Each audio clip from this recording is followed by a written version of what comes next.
Ladies and gentlemen, professional wrestling returns to Union, South Carolina on Saturday, March the 26th at the Union County Recreation Department as Pro Wrestling Union presents the Wrestling Classic.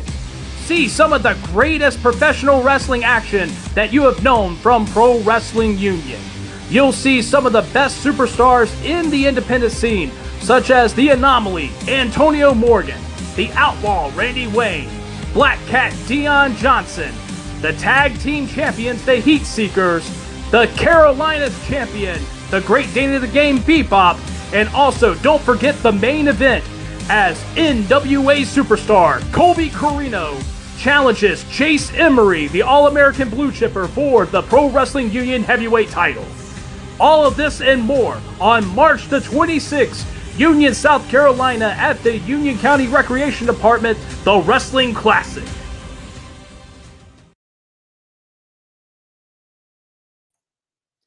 What is up, ladies and gentlemen? I have returned. So, man, we got a lot of shit to get into this week. There's just a lot of bad shit happening in wrestling this week. That's just very unfortunate. I want to start off by saying we want to send our thoughts and prayers to Scott Hall. For those of you who don't know, a couple weeks back, Scott Hall fell down and he broke his hip. Now, he was undergoing hip surgery yesterday. Last night, blood clots formed and caused him to have a series of 3 heart attacks. From what we understand at this time, he is still on life support, and he is it's just a very critical moment at this point in time. So, it's just real rough, man. It's a real rough spot to be in for him, given all he's already gone through. You hate to see it, and you hate to see this be what takes him out after everything else he's already kicked out of. So I'm hoping and praying for Scott and Scott's family. I don't know Cody. I don't know Scott personally. As I've said before, I have met Scott's mother years and years ago in Southern Maryland, and she was just a really nice lady. I mean, that's about all I remember. I was just a damn kid. But, so our thoughts and prayers are with Scott Hall, Cody Hall, and all of his family and friends at this time. So, guys, if you pray. If you send good vibes, send them. If you, just keep Scott Hall in your thoughts. So if you do that, thank you. I appreciate it. And next up, thoughts and prayers for Big E Langston. Big E was injured on Friday Night SmackDown in a rough spot, which we will break down here in a little bit. I don't want to break it down too intently right now. I want to wait until I get some more people on here, and maybe even bring in a wrestler who, has got some form or facet of opinion of, how that went wrong and what went wrong in that spot. I know what I saw. However, as a viewer and a ring announcer and podcaster, I've never taken a bump. So I don't have any real expertise in the matter. But if there's a wrestler out there, y'all shoot me a message, shoot me a private message, hit me on the phone, or, comment on the show. I'll send you a link directly on Facebook Messenger. We'll get you on here, and we'll talk about the spot. So what's being currently stated with Big E is that his C1 and C6 are fractured. Now, what this is important is because it's a fracture, it does not require surgery. However, C1 is the most important one. The C1's at the very top, and it's the one that, connects your neck to your head. And that bitch hurts. If you have ever hurt your neck, that one hurts pretty damn bad in my estimation. Like I said, I'm no doctor. I've had a neck injury. I experienced neck trauma, so I understand that side of the game here. But when it comes to things like, will he be able to wrestle again? We really don't know. This is very much still up in the air. But, I'm grateful he wasn't paralyzed, because that's normally what happens when the C1 gets broken. There's normally spinal cord injuries involved. And in all actuality, it's not uncommon for a person to pass away from their C1 being damaged. I'm just very grateful that, Big E did not get paralyzed and he is not dead, thank God. But it's one of those things, guys, where it's just a scary moment, man. It's a really scary moment. And we all saw it from SmackDown. We could tell, damn, that was a bad spot. But at the same time, I wanted to talk about the spot, the moments leading up to that. If you look, Big E was chucked out of the ring, and he pretty much flat backed it when he landed on the apron or on the mat outside. Now he went through the top and middle rope, so we're talking a good 5 or 6 feet. He landed flat on his back. Did that knock the wind out of him a bit? Did he have was he a little lightheaded after that moment? Did anything of that manner happen? So then when he got up and got lined up for the spot with, Ridge Holland, when he got lined up for the spot with Ridge Holland, did he remember what he was supposed to do is kind of my thought process on the matter. Because if you look at it, man, most guys taking a belly to belly suplex, especially belly to belly overhead, they tuck the chin and they try to front flip with the maneuver. And Big E did not. He looked like a fucking lawn dart. He just dunked, and it looked horrible. It was absolutely horrifying. I mean, when I caught it a few minutes on delay, so when my phone started blowing up, I was like, well, shit, I'm glad I'm already watching the show. So I'm going to see what happened, and I'm forewarned to be on the lookout for something. And I see the spot, and I'm like, Jesus Christ. You just hope that it's the kind of thing you never want to see happen. However, ladies and gentlemen, just to be clear, this isn't ballet. If you've ever known anybody who's ever been in the ring, or you've ever talked to anybody who, was a wrestler who's been involved in wrestling, whether it's WWE or independent leagues or backyard bullshit, it don't matter. It's all dangerous. And we were shown that firsthand Friday night. So once again, my thoughts and prayers go out to Big E Langston and his family and friends as well. I'm hoping we get constant updates on him. I'm pretty sure with his situation and as lively as he is, he'll continue to do the Twitter thing and keep on posting to keep people up to date. Now, I doubt we're going to see that out of Scott Hall's family, because this is just a very serious moment for them. And I think right now they want to keep everything as low and close as they can, just to, attempt to protect what little bit of privacy they have at this time. But at any rate, folks, welcome to the show, man. We're going to talk more in depth about the events of the week in wrestling. I don't know if you guys are paying attention, and I can't stand paying too much attention to the ratings, but when you look at how things are going, SmackDown's holding strong at their 2.2 million, and you're just not seeing any wavering going on there when it comes to the SmackDown brand. It's the most consistent 2-hour show. Hell, it's the most consistent wrestling show period on TV these days. Especially for holding numbers. Monday night fluctuates a bit. AEW's, they're staying right there where they have been. They're not really going up any higher, and they're not going any lower either. Now, AEW Dynamite itself is not going any lower. AEW Rampage saw a pretty epic slip in the fans Friday night, which is just crazy to me, because we went into Revolution. That was the go home show for Revolution. And I'm thinking to myself, like, man, this is the show you need to watch. This is the show everybody would want to see, because you got Revolution, or you got, Rampage. Then you got Countdown to Revolution, the special that came on afterwards. That special drew like 236,000 fans or viewers or whatever. I think I recorded it. I watched a few minutes, and then I was like, the hell with this. I need to go to bed. But Rampage only drawing less than 500,000 is absolutely insane when SmackDown drew 2.2 or 2.26 or 2.6 or whatever the hell it was. I I can't believe that the numbers are that different and that volatile. And you can't tell me that it's all because of, the channel that they're on.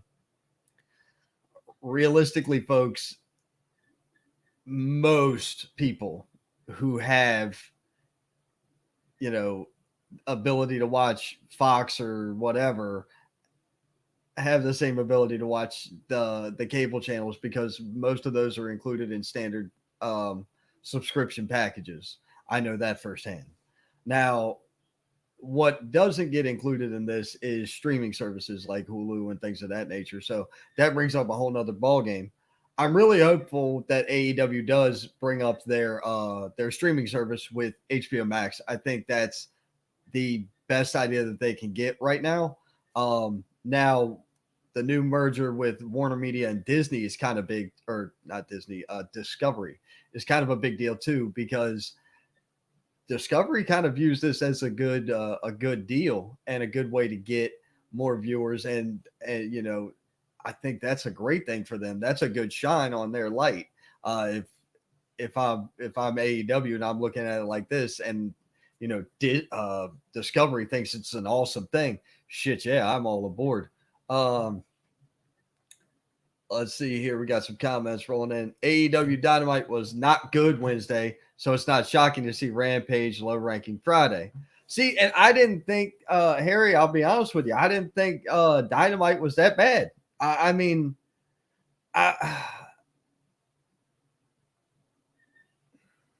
it's just one of those things where, what's up, brother? I'll see you. By the way, what's going on?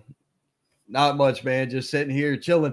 Actually, Harry, if you're free, man, do you want to jump in and talk about inauguration from last weekend? The show where we were at, y'all were doing commentary. I was doing the ring announcing. I just wanted an extra person to try to bounce stuff off of because my memory's shit. That's why I have to write everything down. See my little flip pad right here? I write everything down. From, did I shower the other day? Yeah, okay, cool. I'm good. I do shit like that. I have to. But so I don't know, man. Monday Night Raw was hitting, and this whole thing right now with Sami Zayn and Johnny Knoxville is nothing but hilarious. If you don't know what I'm talking about, Sami Zayn's personal phone number is posted all over social media, Instagram and all that shit. And people are calling and texting him repetitively. I thought about it today. I was like, dude, I should get his number, hit the speakerphone button, and do this live on air. But I didn't because who knows what's going to happen or if it's real or if it's fake. And if it's fake, I don't want to play into it. But if it's real, how funny would that be? That'd be badass, right? So it's just a lot of different variables out there right now. And I love how, Harry and Chris were talking, I might have been last week or a couple weeks ago, and they were like, man, this shit is chaos. They were like, this whole wrestling scene right now is chaos. I said that months ago. I said that 2 months ago or, February or whatever. And we were talking about how I felt the whole wrestling industry already was chaos. And now other people are starting to see what I was, they're starting to see what I was getting at then. It ain't even been 2 full months, really, I don't believe. And here we are, all right, let's see here. Got a comment. All right, come with me in a little bit, talk about inauguration. Awesome. Sounds good, buddy. Just send me a comment in here, a message on Messenger, and I'll shoot you the invite and we'll be good to go. Spoke to Dalton Dallas, a local independent wrestler who was supposed to be on last week. I hit him up earlier today and said, hey, brother, if you want a spot, I can bring you in. We can talk. But yet again, he's unavailable this weekend. So I believe we are aiming for roughly April 17th, I believe, on that one. There's a lot of craziness coming up, man. Oh, and I got to remember to grab that. There is also a We got upcoming shows in the area that are going to be just ridiculous. We've got all kinds of extra good stuff going on, and I couldn't be anything but excited for for what we're getting, whether it's here in the upstate or in general. Like I say, there's just a lot of good quality content coming our way. So with that in mind, I like everybody to understand that while I'm my own thing, this TRWC is a thing. I'm part of TRWC. And other than that, like, I just work with whoever I work with. There's no real rhyme or reason to what I do. There's no real rhyme or reason to what I say.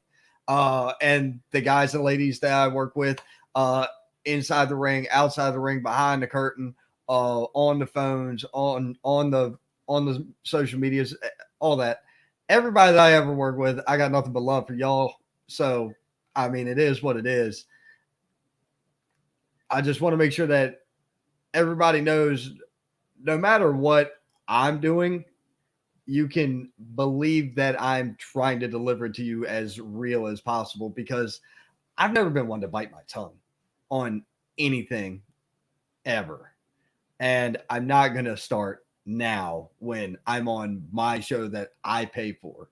So the fun thing is the show's getting ready to go on the road a little bit. We're going to be going to Southern Maryland next weekend. I'll be in Southern Maryland next Sunday for a very brief period of time, but I'm going to be shooting this show live next Sunday from Maryland. My guest next weekend, I believe, is Cole Maccabee. We're going to be doing a final promotional card rundown for the Wrestling Classic, which is coming up next weekend, or the following weekend, rather, the weekend of the 26th, which you can see, and you have seen the video on my shows for the last couple of weeks. It was also at the very beginning of this show, right after the promo video, or the intro video of my own. So keep that in mind. The following week, we got Cole yet again. Cole yet again will be on it, and we're going to be recapping everything that happened at the Wrestling Classic. I really can't wait for that show. I am genuinely excited for it. There's so much good stuff going on, man, that when you finally get the chance that you can enjoy everything, that's where I'm at right now. I made a post a couple weeks back that said, what a life I live, because my whole calendar was just filled up with wrestling. And that's what I enjoy doing. I was talking to somebody last night, and he made a remark. It's great that you and your wife enjoy doing something, because most couples don't find shit to do together ever, whether it's anything. And, my wife, I'm happy she got to see both sides of the ball here. She got to see it in the crowd as a fan with me at one show, as well as behind the curtain right there in the gorilla position in the other one. And it was neat to see how she put the worlds together. So it's not enough that you can kind of tell what's going on in the match, but that when you see the match before the match, it's a whole new ball game. It's just really fun. It's really fun for us. So when it comes down to it, guys, I just like everybody to enjoy what I do as well as enjoy what they do. I want to make sure that everybody has the best chance to enjoy what we put out there. Because there's just a lot of fun things going on out there in professional wrestling. Now, at this time, this Friday night, I got to go ahead and bring it up, because this Friday night, I'm going to share this image. We are going to be at His Pro Wrestling in Packlet, South Carolina, this Friday night. Doors open 6:30, bell time 7 p.m. You can see the price tags up there. Adults are $10, 6 to 12 is $5, and children under 5 are absolutely free. Once again, this show is taking place in Packlet, South Carolina, And, check out some of the talent that's on this poster. You've got Elijah Proctor. You've got Luka Daniels. You got Housley. You got Brino Royce.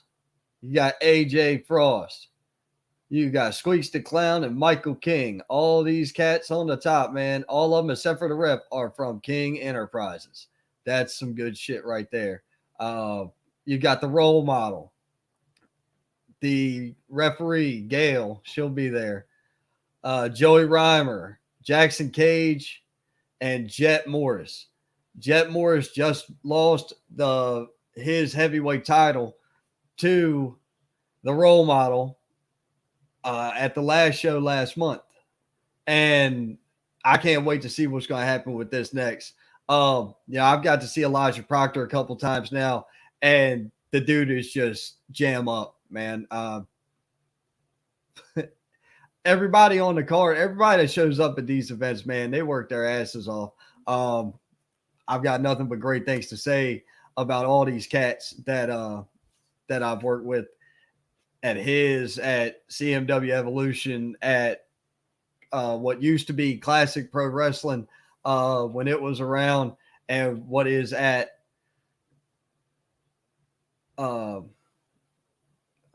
I'll get to the comments here in just a few minutes. Let's see. What the hell was I just saying? Oh, everybody at Classic Pro Wrestling and Pro Wrestling Union. My friends at Palmetto Championship, the family unit at AWL, man. I talked to Jimmy Ward earlier this week, and I'm glad to hear Jimmy's feeling better. As I had talked to him throughout the week, he was getting better, so that's a good thing too. Let's see here. We're going to go ahead and stop the screen share and just go back to one.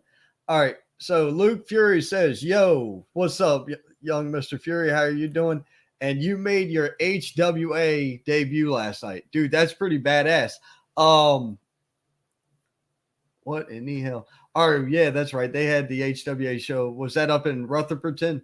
I don't even remember getting an ad for that one. I know I need to go up there again, and I need to head up there for HVW. I got to get up there and check out Viper's shit with Tom Clark. I'm really interested in that.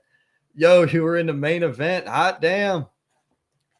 This is insane. That's pretty good, man. You made your debut and you were in the main event. That's legit, young man. And Luke, it was an honor to meet you for the first time in person at the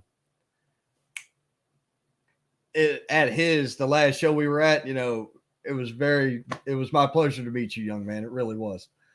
Very respectful kid, stand up and walk to me like a man and shook my hand and everything. Just, he recognized who I was, I guess, because of Scott and them, which, that's cool. I love Scott Larson too. But,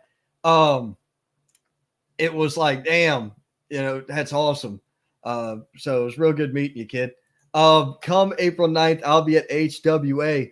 Dude, unfortunately, I am already obligated to be at another place on April 9th, which we will get into April 3rd. We will talk about that show on April 3rd.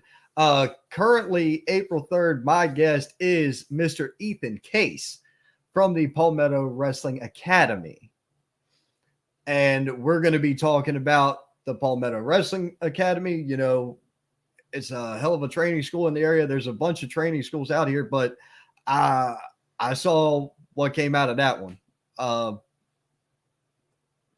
earlier this month when I was in Columbia. And I can tell you one thing, if that's what their rookies look like, their veterans are off the damn chain.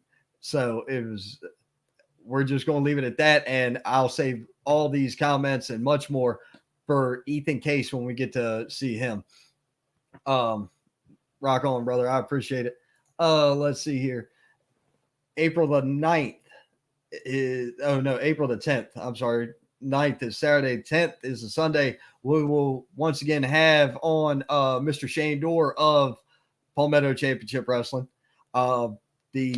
I'm going to work my way back down the calendar to get back to where we are. April the 2nd is a tentative show. There may be one, there may not be one, and I may or may not have a very special guest. The moment I get the reply from that man, I'll be putting it out there so that everybody knows to tune in to check out. It's going to be a real short spot right in between when I get home from work and when WrestleMania starts, because I am not even going to attempt to run against the WrestleMania pre-show, kickoff show. None of that shit. It's not worth it. It is 100% not worth trying to run against. It's not worth it at all to try to run against WrestleMania. I don't know who needs to hear that, but it's not. Check this out. My man, Jimmy Ward. Hey, man, I appreciate you listening. King Enterprises is there. All right, so they are at the Welford Pavilion right now. King Enterprises. Dylan Dollar is on his way. Gavin, they're in the ring training right now. That's how shit gets done. This is how future stars are built. They're training, and they're training relentlessly. It is Sunday. It is a beautiful day outside. Yesterday was butt-ass cold out here. But, hey, man, I appreciate y'all listening, and hopefully y'all are still listening when we get into breaking down the show a little bit better later with Harry and possibly Chris. Now, Joe Mike Tippett said, who you got to start watching wrestling? I don't know what you mean. Oh, who got me to start watching wrestling? Well, hell, it was probably you. To be honest with you, ladies and gentlemen, this is my oldest brother, Joe Mike Tippett. And once again, brother, I will be in Southern Maryland next weekend. I text all y'all asses, and they got reply number 1. So I'm going to be in Maryland. Where the hell y'all going to be at? So more than likely, it was my brothers, Joe Mike and my brother Richie, who got me into watch wrestling. Now, Richie is the owner of this place right here, which is called St. Mary's Lighting. They sell lighting and electrical supplies in Southern Maryland down by Patuxent River Naval Air Station. It's over Great Mills area.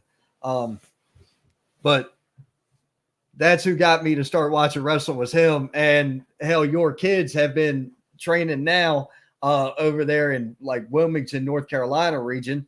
And they got started watching wrestling with you, me, your buddy Donald, man, just all these guys. We've always been into wrestling.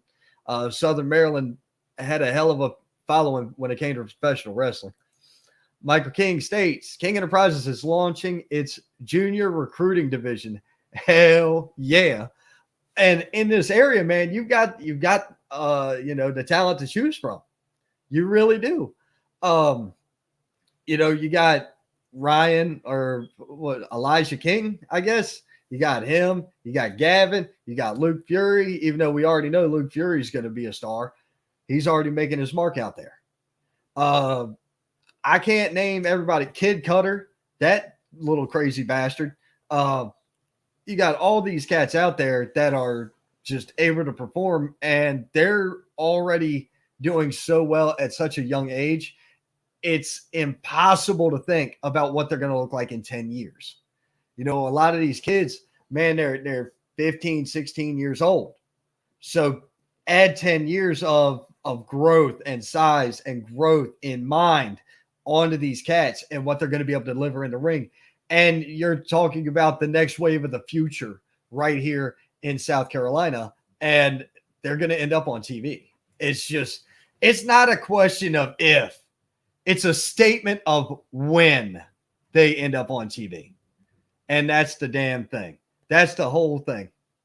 And it's nothing but that.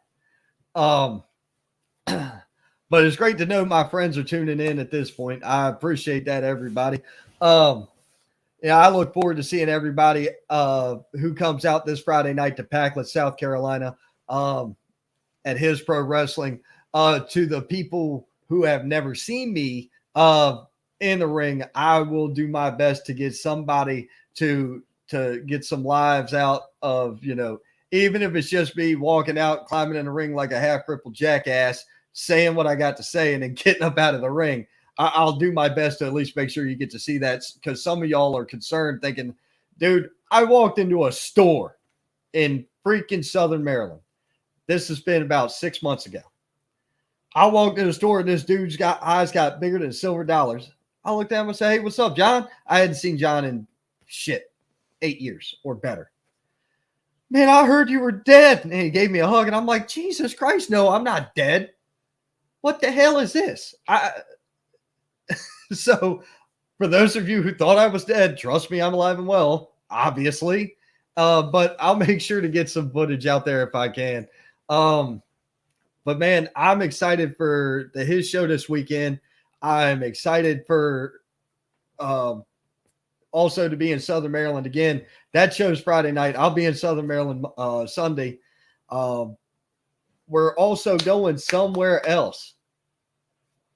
Ladies and gentlemen, we are going to be broadcasting this bitch live from the Florida freaking Keys in July.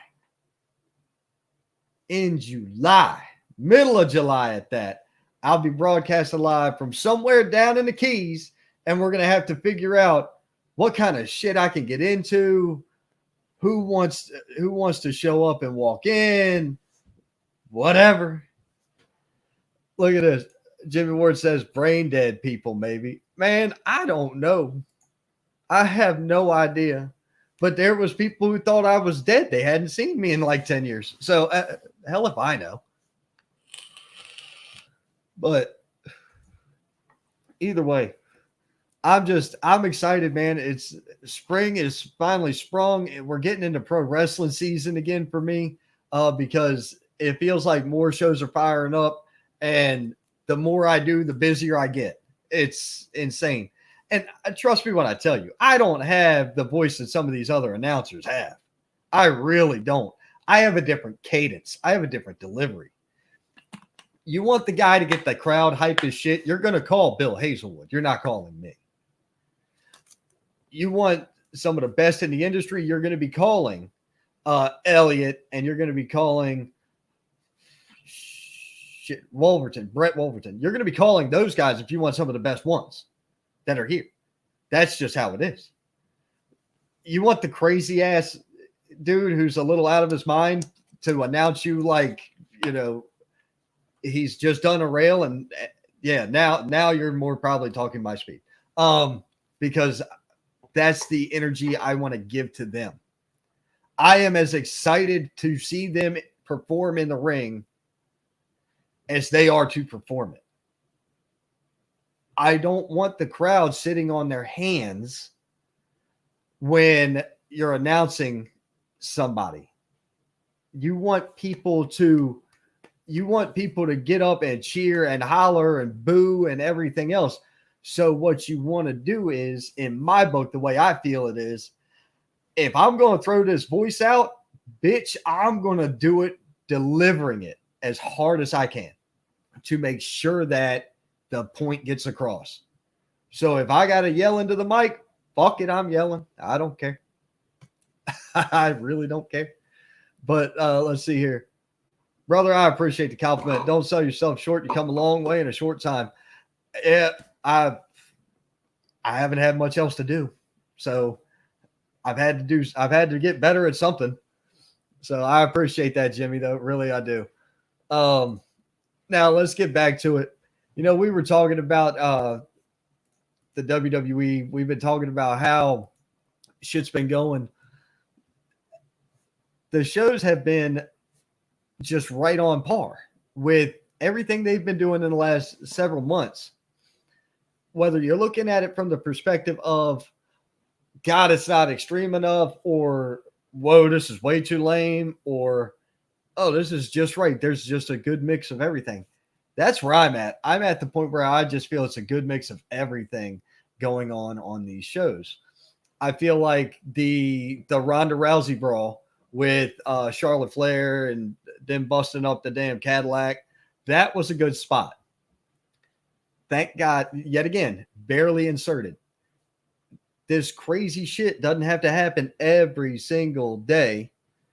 It doesn't have to happen every single show. You don't have to have a parking lot beat down every week. You don't have to lawn dart Rey Mysterio into the side of the WCW tractor trailer. You don't have to have blood and guts every week. It's the more you do it, the more desensitized people come to it. And that's the problem with even wrestling shows in general, whether it be local or big shows. If you look at the cadence and how a show progresses, right? Your opening contest, if your opening contest is an absolute banger, who the hell is going to follow that? But if your opening contest is well timed and delivers on all the right notes, but it doesn't go above and beyond any, just go way too extreme, that's where you're really getting the crowd hooked, because the crowd's like, all right, I'm invested in this. The opening match was hot and here we go. And the rest of the night either kept going up or it kept going forward and up as we got to the main event. That's the type of stuff I love to see. We saw that, in my opinion, on Monday Night Raw. Monday Night Raw started off with the how the hell did it start off? I'm trying to remember now. I got everything written down. So, Monday Night Raw started off with RK Bro winning the tag titles again. The match was great. It really was. And anybody who doesn't agree, I'm sorry, your bias is showing. Randy Orton is as good as he's ever been. Been doing this over 20 years. He's as good as he's ever been. Looks as good as he's ever looked. And for him to just take that bump he took and have the shit knocked out of him by Air Montez Ford to right back at it. Here we go. Man, he looked great. He looked like nothing even fazed him. That shit was a great match. Now, yet again, another weird spot, Dana Brooke and Tamina. So I'm just not understanding where this is going. I don't get the payoff for the whole 24/7 bit. That's kind of my current issue with it. Now, yet again, The Miz comes out with jerk off Jake Paul, and they want to talk shit about the local town, and Jerry Lawler's out there. Yet again, it's the same thing y'all already been doing for the last several weeks. Every Miz promo building up to everything is always the same. It doesn't change, it doesn't evolve, and it doesn't get any better. That's been my issue with The Miz, and I made remarks and mentions of that during his bullshit with Edge. The whole time, it was the same damn promo and the same freaking story, the same bullshit over and over and over again. It's not working. We need a little bit of an improvement when it comes to The Miz. Braun Breaker and Tommaso Ciampa defeated Dolph Ziggler and Robert Roode. If you didn't enjoy this, then I'm sorry, but your shit missed. It missed your spot, because I'm all about how they're utilizing the NXT crossover now, and including the big news that's coming out of this is apparently that Braun Breaker is now on the main roster. So that's why they had him lose the strap. Now, if that's the case, I hope you got a plan for him, because according to this, it's him and Gable Stevenson that have been brought up to the main roster. We haven't even seen Gable Stevenson in the ring. So what are you going to do with these two when you've already got all this other talent doing all these other things? This is something that I would figure would wait till just after Mania, and then you insert them in to give them a proper rise and a good time to rise. Monday after Mania is normally one of the most popular Raws. Same with SmackDown. All the shows after Mania are normally like that's their reset point. That's the year start over for WWE. And it's a great thing when that happens. Harry, I'll send you that link in just a few minutes. I'm going to get through Monday Night Raw real quick, and then we'll jump into that. Omos defeated Apollo Crews. I don't understand what they're doing with Omos at this point. It's what's the payoff? I see the journey, I see the road, but what's at the end of it? If there's no pot of money at the end of the rainbow, the hell are you chasing? I don't see the point of it. You know, Edge's entrance was sick. Anybody who denies that, you were asleep at the freaking wheel, because it was so cool to see him come out. And then as soon as the music's supposed to pop and the crowd's supposed to light up, the whole world went dark. It was awesome. I loved the delivery. It was just a good, fun experience. I really enjoyed that. I think we're going to have heel Edge for Mania. It's so hard for me to boo Edge. I'm such a fan, but at the same time, I'm really excited to see how it goes. Rhea Ripley and Liv Morgan defeated Queen Zelina and Carmella. If this is what it takes for Liv Morgan to finally get a belt, I will deal with it. However, she should have been a women's champion single by now. Whether Raw or SmackDown, she should have been a women's champion already at this point, in my opinion. Finn Balor defeats Austin Theory by DQ because Damian Priest got involved. And what the hope here is that the DQ and the brutality afterwards is what is going to push Priest as a heel and make you more sympathetic to Finn Balor. However, Finn Balor already beat him straight up at face versus heel, beat him clean. When he's already beat him clean, where are we going with this? Unless we go to a stipulation match, no DQ or something more dastardly than a regular straight up match. A straight up match, just he already beat the heel. What precedence does this set? Guys, there's got to be a rhyme to the reason. Kevin Owens, of course, extending his WrestleMania invite to Stone Cold Steve Austin. I can't wait to see what happens. I don't care what it is. You got all these people out there. Well, they're gonna have a match, or now it's just gonna be the KO show, or. You don't know what the fuck is going on, no more than any of us know what is going on. Please shut up and let's enjoy the damn ride, because you wouldn't do this if it was the other company. You wouldn't be out there trying to play spoiler if it was a different company, but because it's WWE and you've got your biases and your judges against it, you want to go out and try to fill the cloud of bullshit.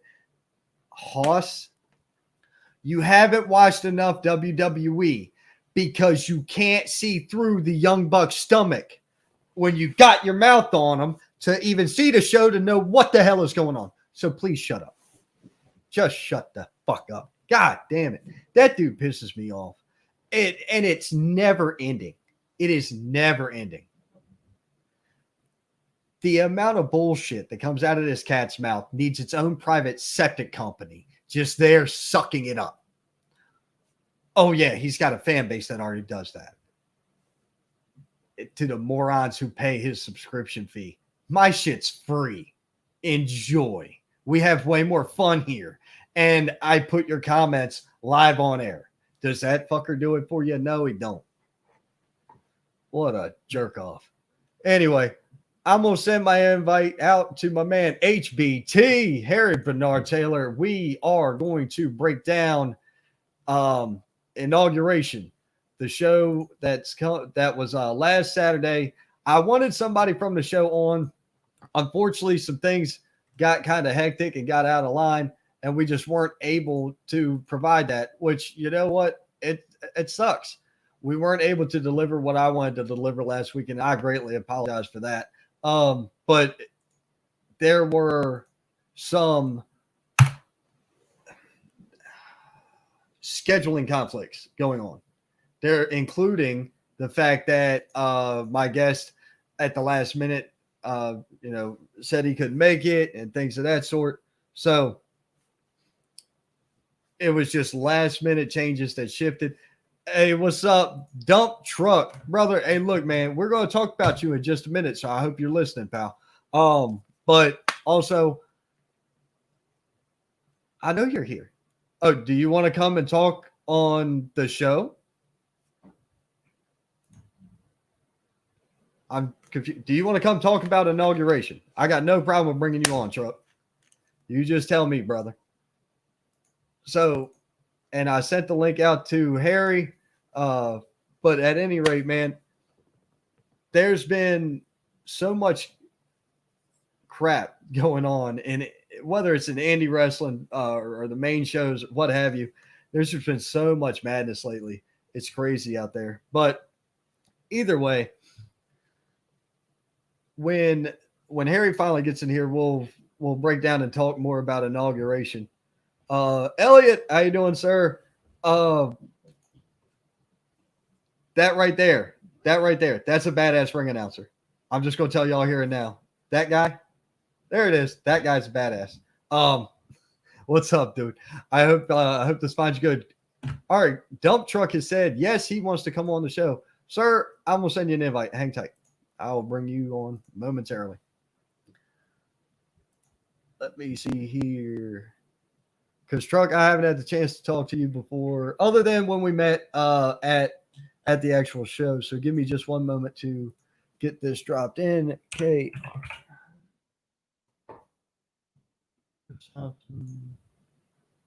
Paste. All right. Dump Truck, I sent you that invite, brother. HBT, how you doing, big man? What's going on, Ron? How you doing? What's up, Oh, I'm all right, man. I'm here. That's about as good as I can be. Now, we might be getting ready to get joined by Dump Truck. Yeah, so I just shot him an invite. He said, yeah. So it looks like we're going to have you and I, who were at the event and working, and a worker from the event, a wrestler. So that'd be cool. But, man, I saw your comments earlier. We're talking about ratings and talking about AEW. You mentioned Dynamite wasn't that good. Like I say, I didn't get to see it, or I didn't get to see the same thing you saw, I guess, because I didn't think it was terrible. I thought it was all right.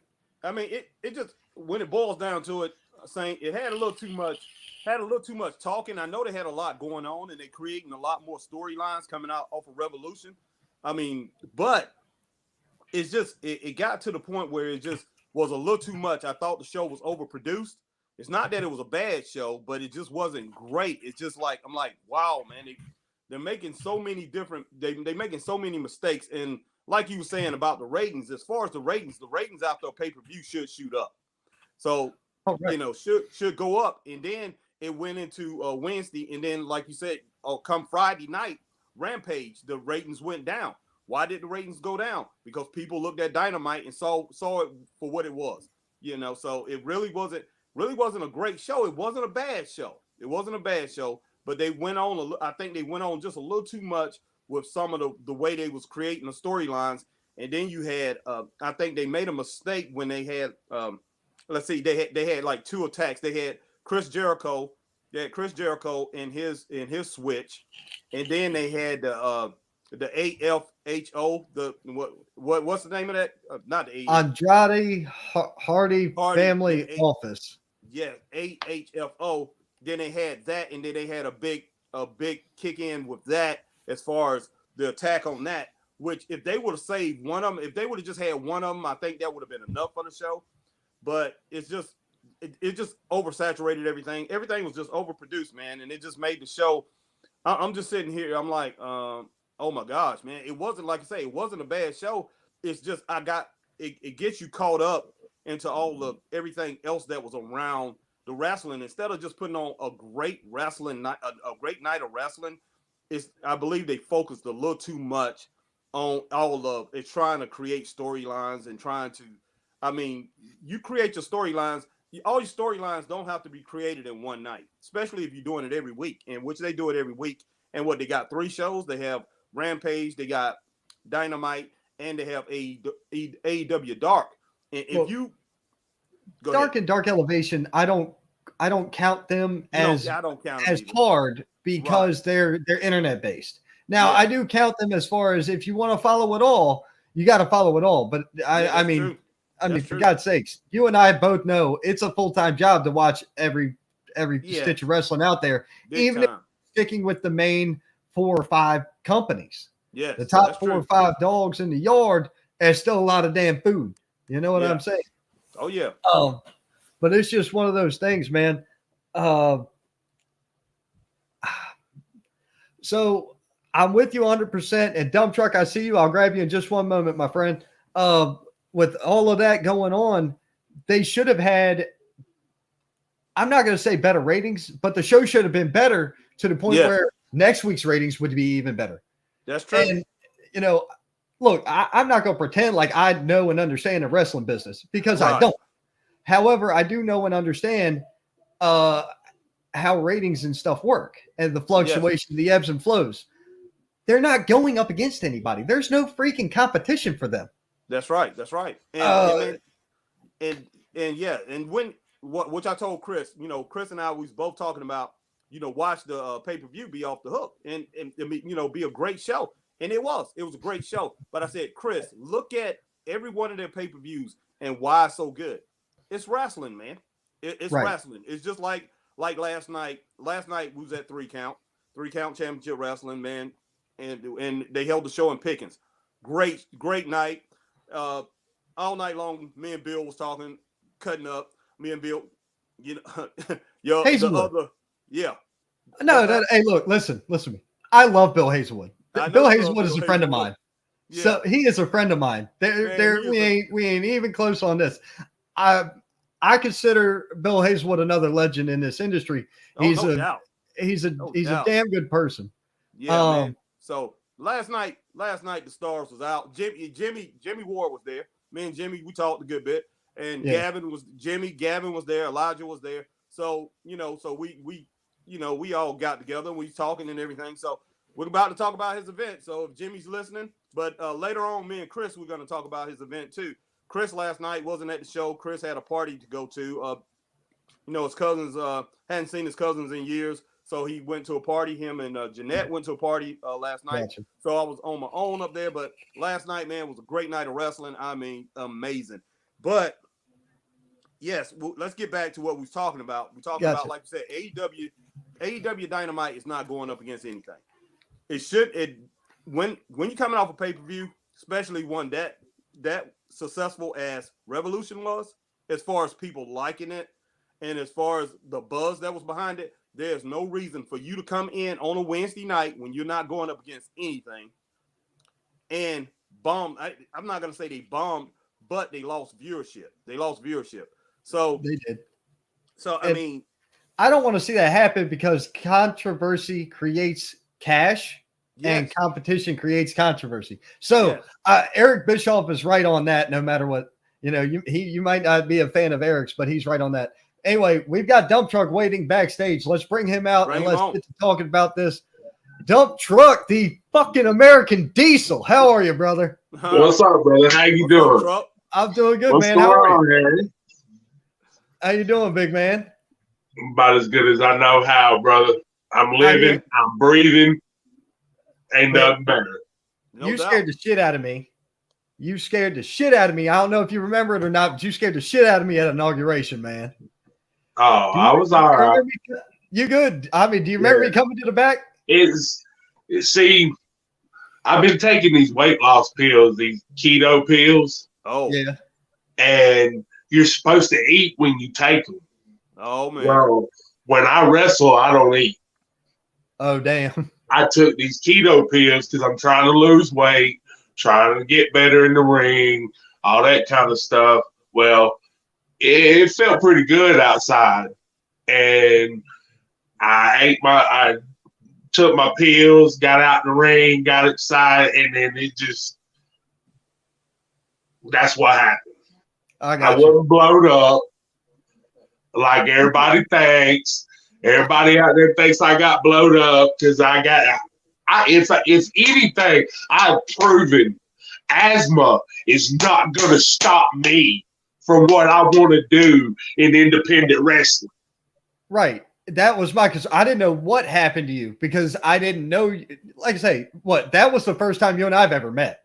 Yeah, that was the first time we've ever been at the same show together. And I was like, I was just concerned. I know I was walking around to go up to the ring. I had something to do, but I was fuck this show. Are you all right?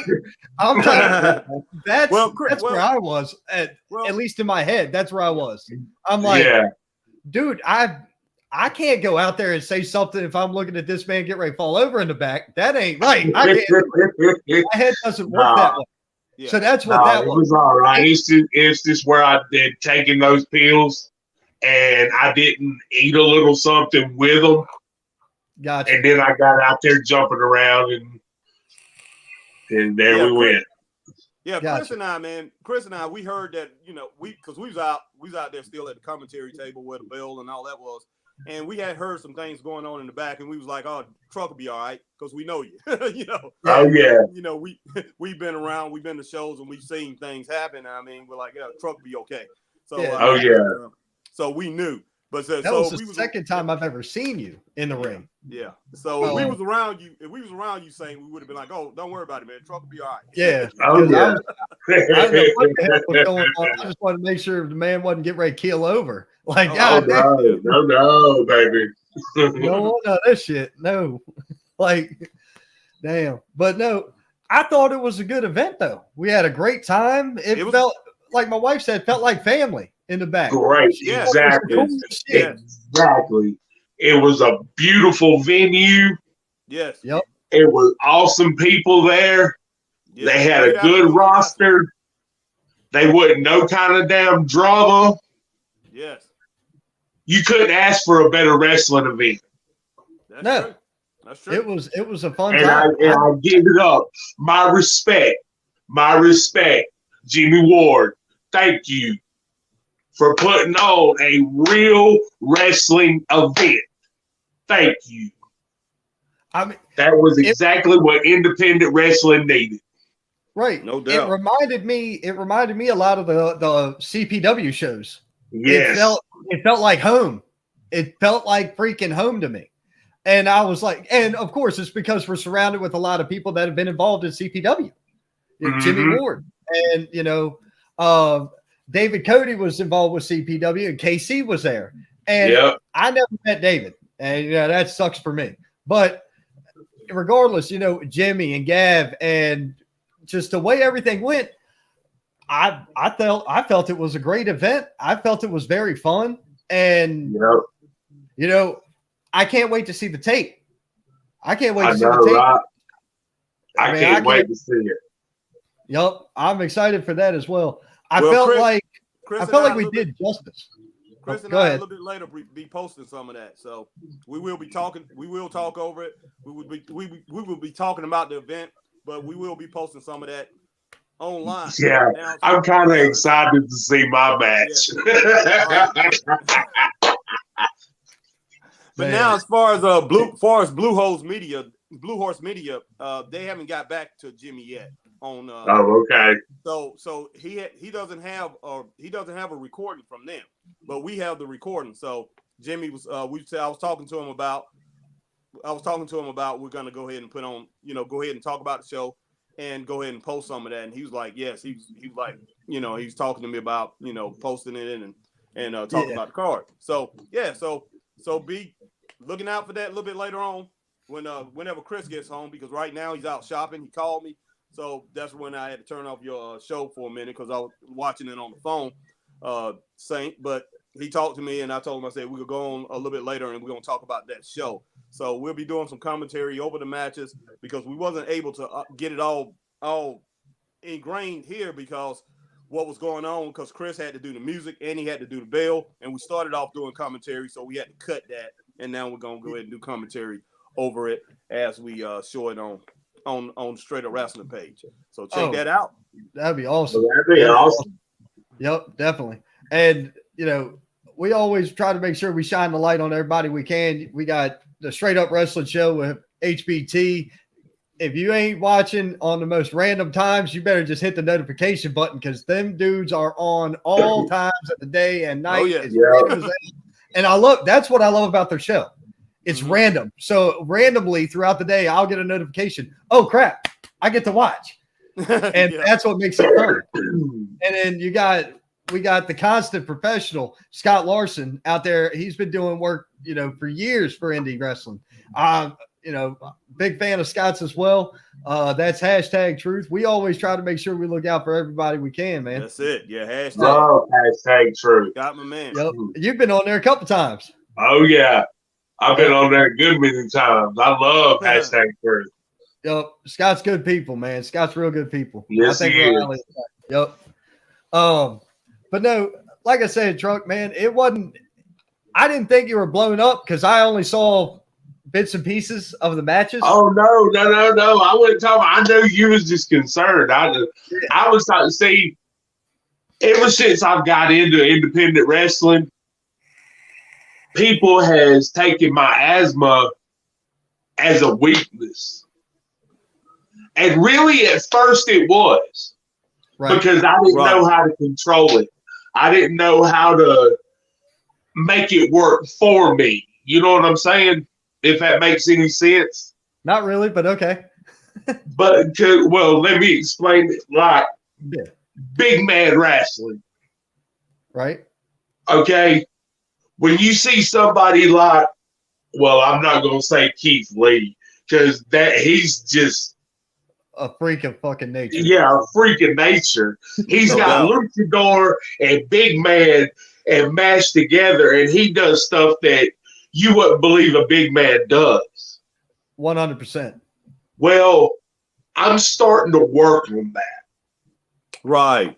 And it's taken me a long time to be able to slow when I get in the ring, I get excited because I got so much love for independent wrestling. Like, I'd rather go to an indie show than I would an AEW or a WWE show. Right. Because at an indie show, there is 120,000% more heart, love, respect, and everything in independent wrestling. AEW and WWE is all about the dollars. That's all they care about.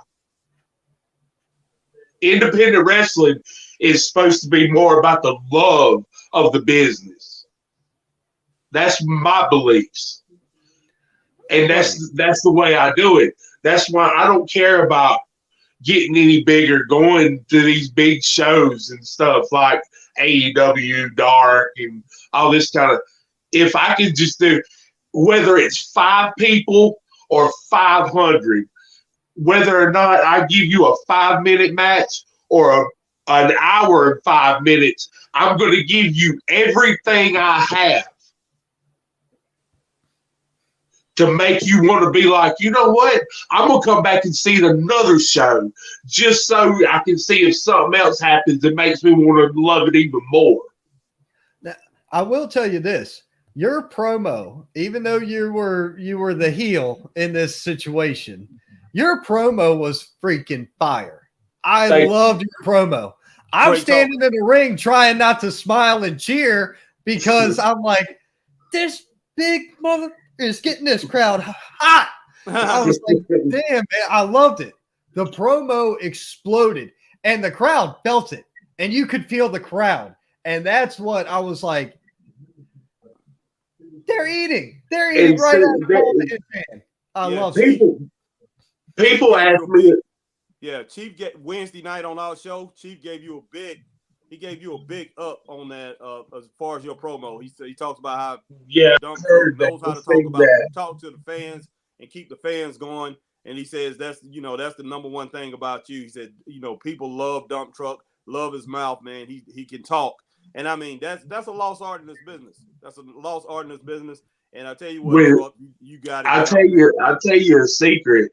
Like, I've told this story a million times. When I was a little kid, I'd watch Arn Anderson, Ric Flair, the Four Horsemen, when they would stand behind that little barrier in NWA with Tony Schiavone or David Crockett or somebody like that, and they would talk to the people. It wasn't like they were shooting promos. They were talking to the people, telling them what they were going to do, how they were going to do it, when they were going to do it. Right. And Exactly. I watched these when I was a kid, and I would go to my mama and daddy's bathroom and look in that mirror, and I would redo that whole interview.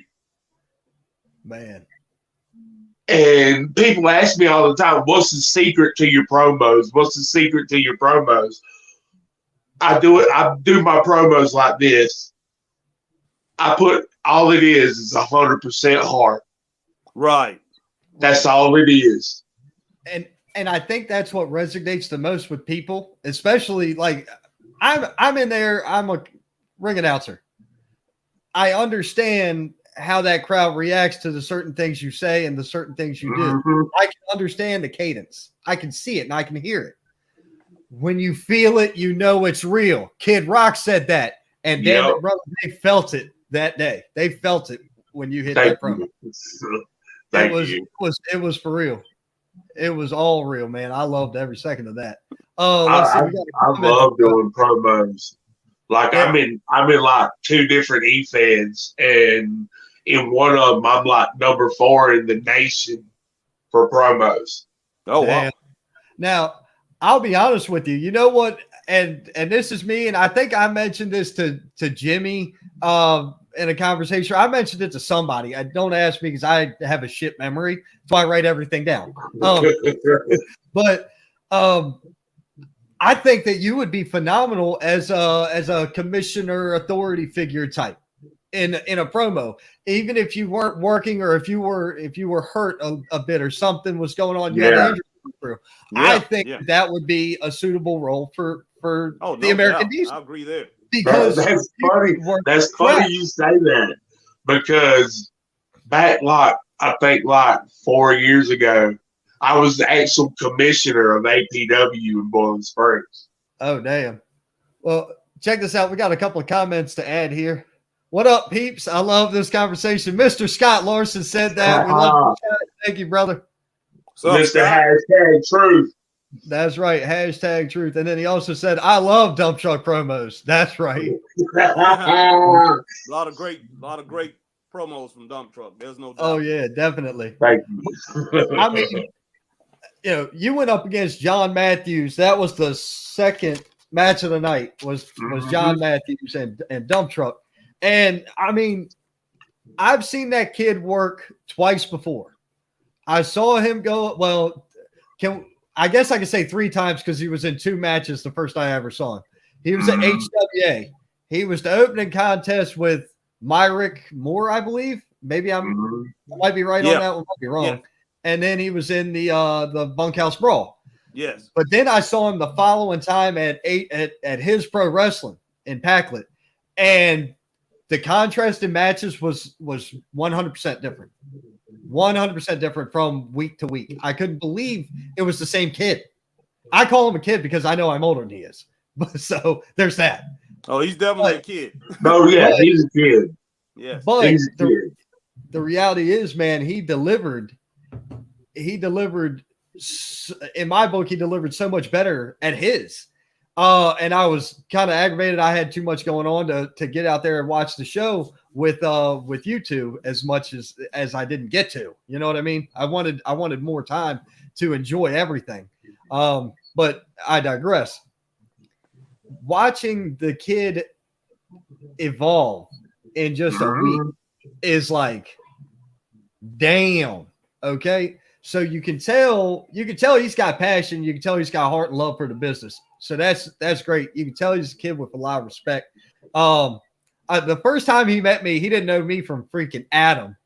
And then the second time he saw me, he was like, oh, okay. Now I know who you are. Now I know what this is. I'm good. And it was like, because the first time he met me, Scott Larson introduced me to him at the HWA show. And so he was like, oh, hi, nice to meet you. A fucking podcaster. Okay. And he just kind of went on about his way. I'm like, it's cool. Perfect. Don't worry about this. And then he saw me as his announcer the next show, and he was like, oh, shit. Cool. Here we go. And it was like, oh, here's why you understand things different. Yes. the other cool thing about indie shows is this, man, it's a variety show and there's something for everybody. And that goes with all pro wrestling. But in my vision, I look at it like this. You have the opening match. That's its own world.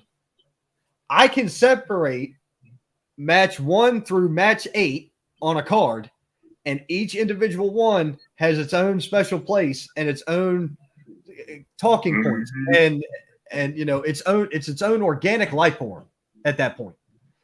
And I feel like people who just look at the whole show overall and just say, "Oh yeah, it was good," or "Nah, it wasn't." The problem with that is you get stuck on a spot in your head where you didn't like something that occurred, and it ruins the whole show for you. Yeah. Whereas you can break it down into individual segments, it makes the whole thing seem more important. Yeah. That's one of the reasons I like especially a lot of the shows where, we've been at, or at least the ones I've been to.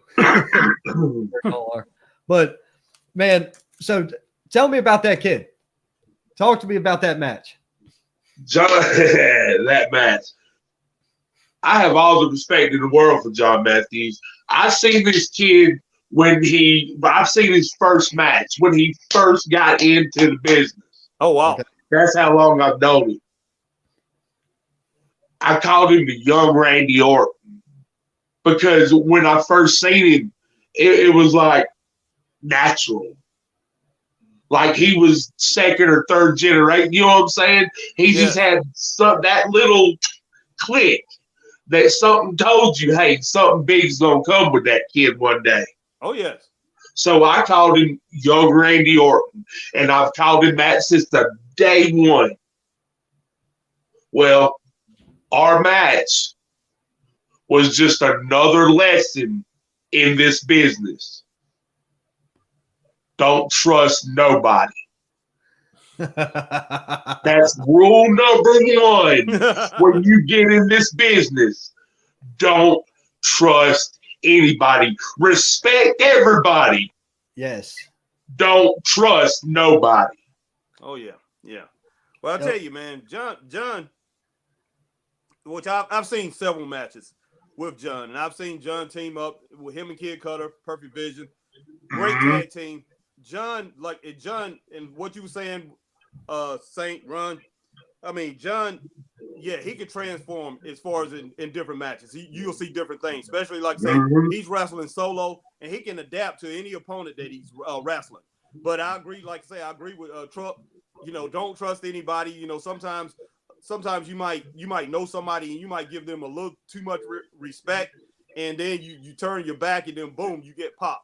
And that's what happened to John Matthews in this match. But man, as far as Matthews, and I mean, the sky's the limit for this kid.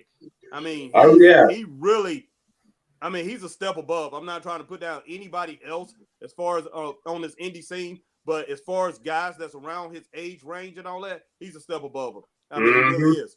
I mean, there's things I think he can work on. I mean, if he gets himself in a superior shape, I mean, with the athletic ability that this kid has, he's a high flyer. And I mean, he has a little bit around the waist.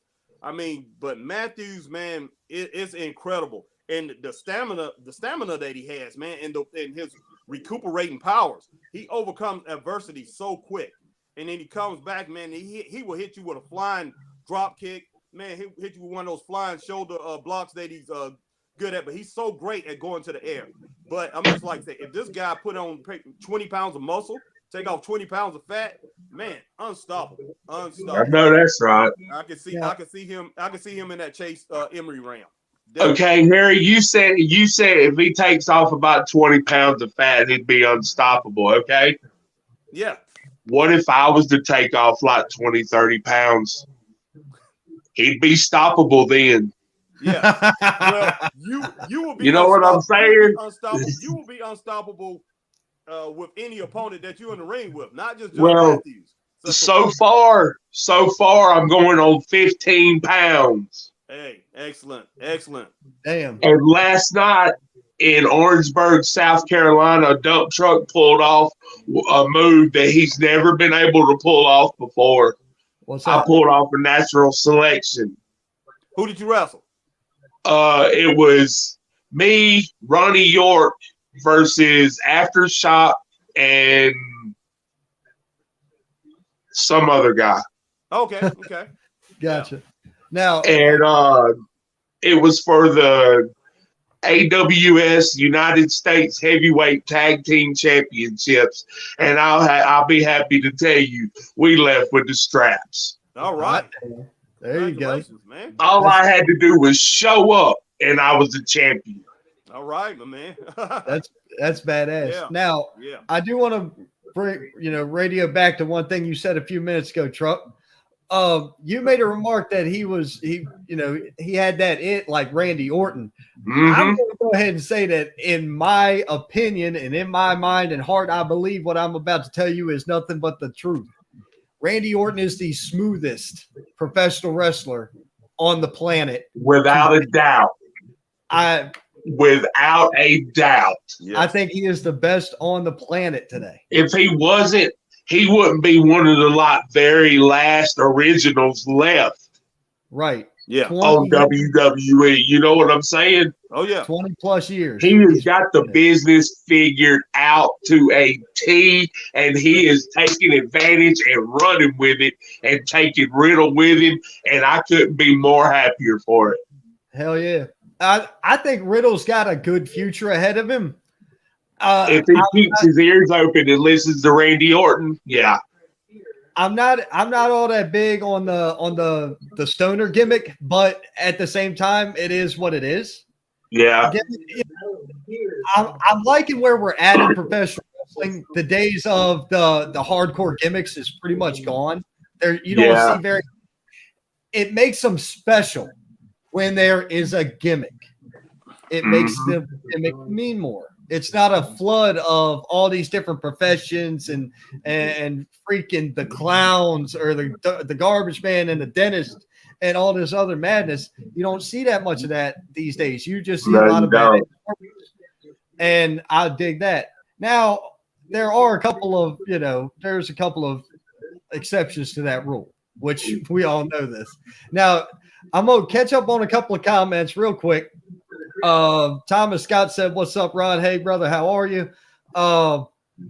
Thomas, if you're still listening, buddy, you need to keep me informed on the charity thing in North Carolina because my mind is blown on time and when things are. So if you're still involved in that, keep me informed." All right, Casey Leanne mentioned this too many. She said too many when you were talking about don't trust anybody. That's what she said. That. Kylan Disney, referee extraordinaire, popped in and said, "When are you going to have Jared Fritz on here with some of the other refs?" Dude, that might be a fun show where we just hit up a bunch of referees. Nobody ever talks to the refs. Yeah. I have interviewed Kylan Disney before. Thank you. I interviewed him. I was to say, the refs have the most best stories ever. I know. There was a lot brought in about a whole bunch of people where the referees are playing very important roles in the matches and how much more the referee means when they deliver into like the selling and everything else. Yeah. Oh shit. She said she was replying to Scott Larson. My bad. So Scott Larson's comment was, "For all of you, how many times have you seen a match be second or third, and it should have been the main event?" Oh, a lot, man. Oh, yeah, a million times. Too many times. Yeah, almost. I'm not going to say every show I've ever been to. But no, not every show, but pretty close. Yeah, there's a good amount of them and that's the cool thing.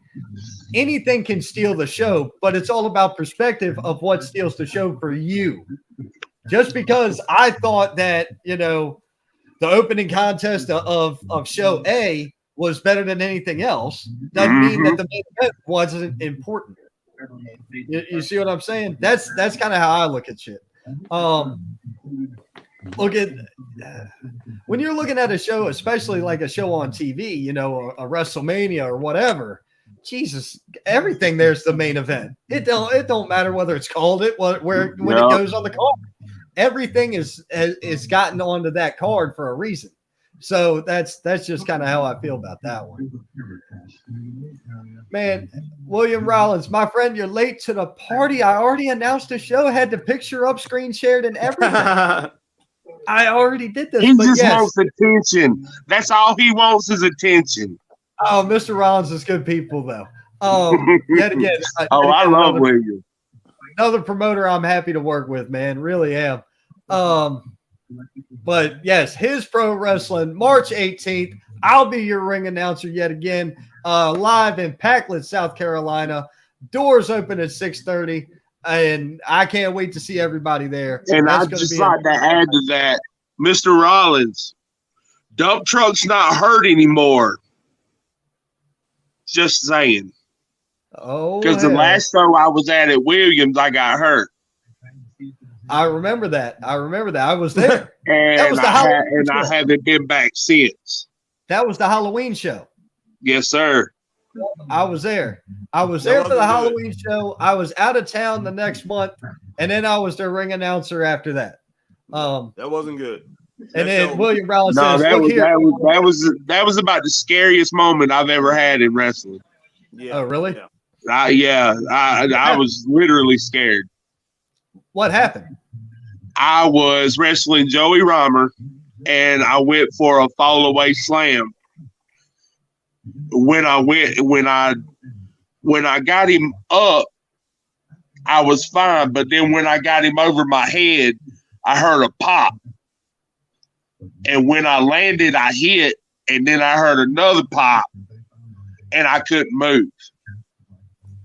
Like, they said it was like maybe a couple of seconds, but it felt like minutes.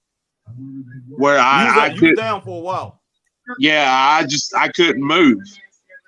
I thought I was paralyzed. Oh my God. Scared me to death. It was scary. I remember asking people because I was over with I was standing there talking to Michael King when that occurred. Because I knew a couple people on the card. I knew Michael and all his crew, and I knew Jax. So yeah.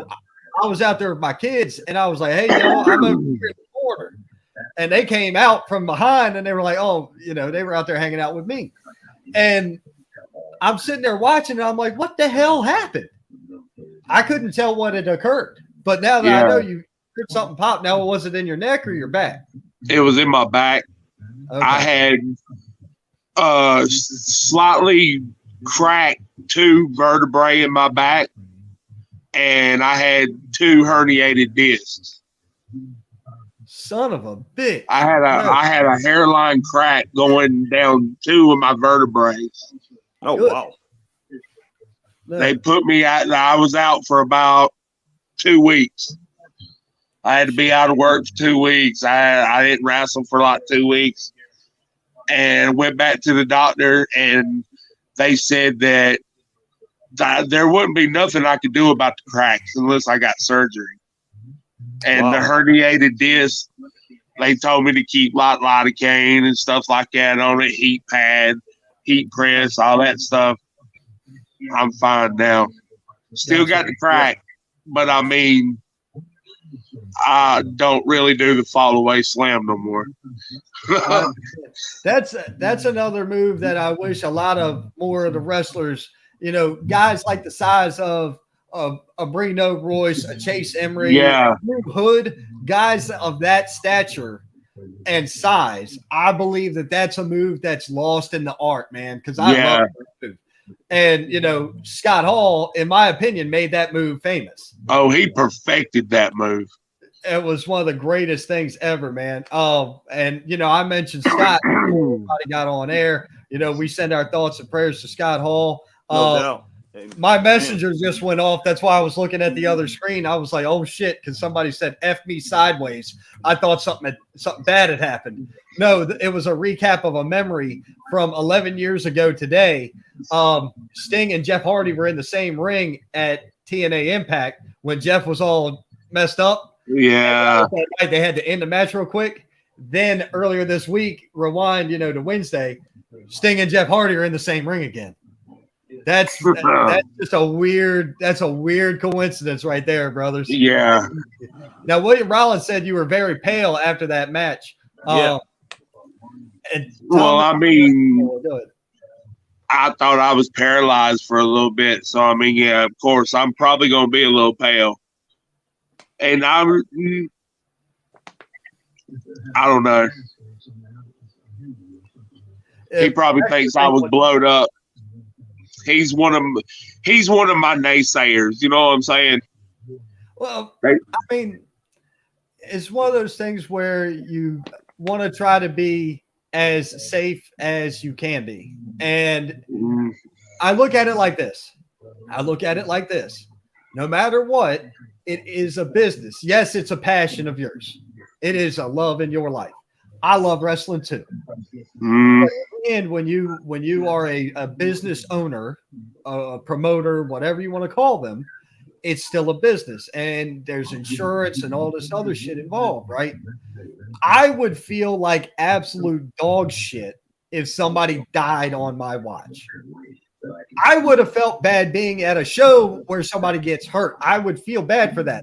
And anybody who knows me in the real world knows that I don't. It's a feeling, it'll go away, is how I realistically feel on most things. But if I'm around somebody that gets hurt or something goes south like that, man, I just feel awkward. Really awkward. And while, some people, you may consider them to be a naysayer, Truck, but in my estimation, they're always a promoter's also got to look out for their best interest, right? So I'm cool with it. I mean, here's how I feel about it. I've known William for a long time. I really have. I've known him and his brother for years. Used to play softball and everything with his brother. Here's how I feel about it. There's more shows than he is. And if he don't want Dump Truck on his show, I can understand that, and that's fine with it. I have nothing against that. But somebody out there wants Dump Truck on their show. And Dump Truck has no problem with going and making somebody else money that they could have made if Dump Truck was there. Because believe it or not, what people don't want to believe, Dump Truck is a draw. Oh, I got no problem believing it. Yeah. And there's a lot of people that believe that. But believe it or not, there's even more people out there that don't believe that. Yeah. Well, I'll tell you what. Let me get not trying. I'm not saying I'm gonna defend William or anybody as far as Truck. I mean, like you said, William have seen you for a long time, and so when it boils down to it, I think it was more of a concern. I was really concerned about you. And I mean that's what I'm saying. I had no problem with William. I mean, I'm good with it. Right. So I mean. Hopefully you get on the show soon, back at Hills Pro Wrestling, because definitely. I mean, I like I said, I'm sure he has no problem with getting you back on the show, but he just want to make sure that you're all right. So, I didn't want you to wrestle. I mean, you wrestled the next night, and I didn't want you to wrestle. I mean, so I was concerned about you. So, and definitely, like I say, I've seen you in situations like that before. Not to that extreme. And so, I was concerned about you. So definitely somebody who's been around you for a long time and has seen you as long as William has. And I mean, and I'm sure he has love for you, man. He has true love for you. So that right there probably explains a lot. But like you said, hopefully you get back on that show and y'all can, and there's some kind of communication can go on between you two and his booker. So so hopefully all that can happen. Now, but a lot of people want Dump Truck, man, and like you said, you are a draw. You are a draw. People still talk to me about you everywhere I go. People are mentioning your name. So I want to show you something. I want to show you something, Dump Truck, because I hope you can read this. Welcome, local legend Dump Truck. Local legend Dump Truck. I wrote that before you even accepted your invite to come on the show. I had already written that. I appreciate that, man. I really do. I really do. You are a local draw, and people who are around here know it. But to get back to it, William Rollins even said, I was worried about him. Yes. And, people really were concerned about this. Yeah. And, like I said, I was concerned about you when I seen you the other day. So it's just one of those things where I would rather. I was concerned. I thought I wasn't going to be able to walk again. I thought I wasn't going to be able to get to hold my daughter. It was scary. It was really one of the scariest moments I've ever had in wrestling. Man, it really is. You and I talked briefly backstage, and you know what happened with me. And, I mean, the same shit went through my brain. But we don't talk about that on air. There's reasons why we don't talk about that on air. But it's one of those things where when you say that, it's like I know that. I know that feeling. Because when you're sitting there and you're watching your kids and you can't play with them, that's a shit feeling. God, it feels like it is. But a couple things to add to this. Thomas Scott said, don't forget March 27th, free show at Titan Wrestling. All right. He sent me the ad. Give me just a few minutes here, and I will work on getting that pulled up so that we can we're actually going to. Dan, he sent me a screenshot. Okay. Let me share this image real quick. We'll get right back to it. So hang on just 1 minute, gentlemen. All right. So looking at it real quick. Jesus Christ. Trying to zoom in on this a little bit. It ain't going to zoom in but so much. Anyway, look. There's a Wanye Smith Wrestling Extravaganza Birthday Bash Sunday, March 27th, 2022. Hosted by Enough Said with sounds by DJ Blessed. Tailgate from 1 to 2. Wrestling starts at 2, and that's in Charlotte, North Carolina. That is some awesome shit. I know they're doing it for this kid's birthday. Kid's a huge wrestling fan. Dude, I'm excited for this to happen. Whether or not I make it is a whole nother ball game. But I'm gonna bring us back to the show here, folks. We had another question brought in. Scott Larson said, "Tell me about Squeaks as a tag partner, Truck." Squeaks was a great tag partner. I had a lot of fun with Squeaks in Ice Cream Truck, and I loved it. And if it was, I'm gonna go ahead and say it, if it wasn't for COVID, we would probably be one of the biggest tag teams in South Carolina. Oh, wow. Dude, I'll tell you the truth. And North Carolina, because we was on our way in North Carolina. Yeah, y'all was taking that Uprise, wasn't you? Yeah, we were originals at Uprise when they first debuted.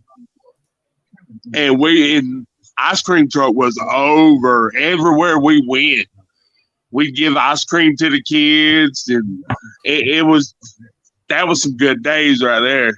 I miss Ice Cream Truck. And see, I like Squeaks. He's like one of the most down to earth people you ever wanted to meet. Mm-hmm. A very polite cat, man. So we got with Michael King. Oh shit, I love Michael King, man. Michael King is a hell of a guy too. Not a lot of people like him. He's not everybody's flavor. But guess what?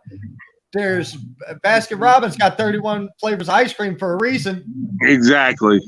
But as a heel manager and the different stuff that they do, I give King Enterprises, I've said it before, I'll say it again. I give King Enterprises 100% respect because they go out there, do what they say they gonna do, and take care of business, make them checks, and go home. Right. Not only that, you know what they do that I think is really interesting? Do you remember the days where think back WCW Invasion angle in the WWF or WWE? Yes. Right there after the Monday Night Wars, or even later versions of it. They go and sit at ringside and they'll like flick business cards at people and shit. Yeah, I seen them at inauguration. I seen Brino Royce sitting down in the little VIP section. Yes. At inauguration. That to me is a mind game, and they play it on every promotion. They show up at random promotions and do the same bit everywhere. and it fits the characters. It fits the mold, and no matter what, it then gets the talk and conversations going, because all of a sudden, us as let's say we're sitting in the crowd watching. What the hell are those guys? What are they doing here? And all of a sudden, the champion comes out and they're flicking business cards at him and like, come get it, come get it. They're calling the guys out on shows they're not even on. Yep. It is money. It is money. It's a great concept and it works like a charm. Man, now it may piss people off. Oh, well. Oh, yeah, it pisses a lot of people off, but that's independent wrestling. That's professional wrestling, period. You want to get ahead, you got to do something to grab people. And they're doing it. Yes, they are. Now, and look, William Rollins said they got huge as ice truck. Yeah, as ice cream truck. Yeah, they did. Yeah. I've seen it more looking like Twisted Metal. Because think about that. You remember the old video game Twisted Metal? Actually, our first T-shirt, it was the Twisted Metal ice cream truck with our faces plastered on the side of it. Jesus Christ. Damn. You see? That's what I'm saying. I can see that. I never even knew that you teamed with him. Oh, yeah. You know what I'm saying? We were huge. Oh, man. Let's see. William Rollins said, talk to Joey Reimer about booking. So there you have it. You want to get booked, you talk to Joey Reimer. And then all right. Yet another guy, I didn't know him from Adam, met him, and until he realized that I legit didn't know any of the people involved. Like, I don't know any guys. I know of a few of you, but like I don't know. Yeah. So I'm sitting there like, no, dude, I need to write everything down or this is not going to go good. This is going to be bad. And he's like, I think you need to just stay here and watch the show so you learn everybody. I'm like, it's not going to work. I don't have a brain that retains like you do. So we'll be fine. We will be great. Let's just do it this way. And it worked out. The very next show, I had cue cards. Perfect. Freaking perfect. I had no problem all night. Let's see.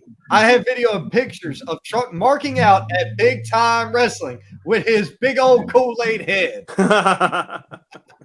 KC. No, see, let me explain before she does anything dumb. No, baby, don't do that. It was the first Big Time Wrestling I'd been to. And there was a guy, I forget his name, but he's like he wears neon green. He's some kind of neon ninja. And he comes out to the Vanilla Ice song when he was in the Teenage Mutant Ninja Turtles movie. Okay. Go. And I was sitting over there. It was me and my brother. And me and my brother, damn. We were over there dancing and everything, and I loved it. The first time I ever seen that cat wrestle, he was awesome. He like flipping all over the place and everything. And something out of my peripheral told me to look over to the right. So I turned my head, and who do I see? KC Leanne and David Cody videoing me marking out to that wrestler. And David Cody blackmailed me every day of my life. I'm gonna show that video one day, boy. If you don't go out there and show them people that you're gold, like I know you are, I'll show that video to everybody. He told me that every time I talked to him. Man. And now I gotta worry about KC doing it. Look, I'll do you this justice. If she sends it to me right now, I may watch it on my own, but I'm not going to share it. It's worth the watch. I've seen the video. It's worth the watch. Luke Fury chimed in to say that mother truck don't want the smoke with Luke Fury. Oh, Luke, wow. Listen, Oh, wow. Hey, truck. Wait 1 second. Luke, I met you once. You're the size of his left freaking leg. Do me a favor. Relax a little bit. Just a little bit. You want to live to see your 18th birthday. You want to hit 21 so you can buy tobacco or whatever and vote, probably. But I wouldn't piss off the American diesel today. I love you, nephew. I love you, nephew. But I will sit on you. Oh man. Oh, Lord. I love Luke. Scott Larson says they did it in HWA and was booked right after. Exactly. We're talking about the King Enterprises spot right there. And they did the same thing. They do the same thing everywhere they go. The story never changes. They continue to get booked.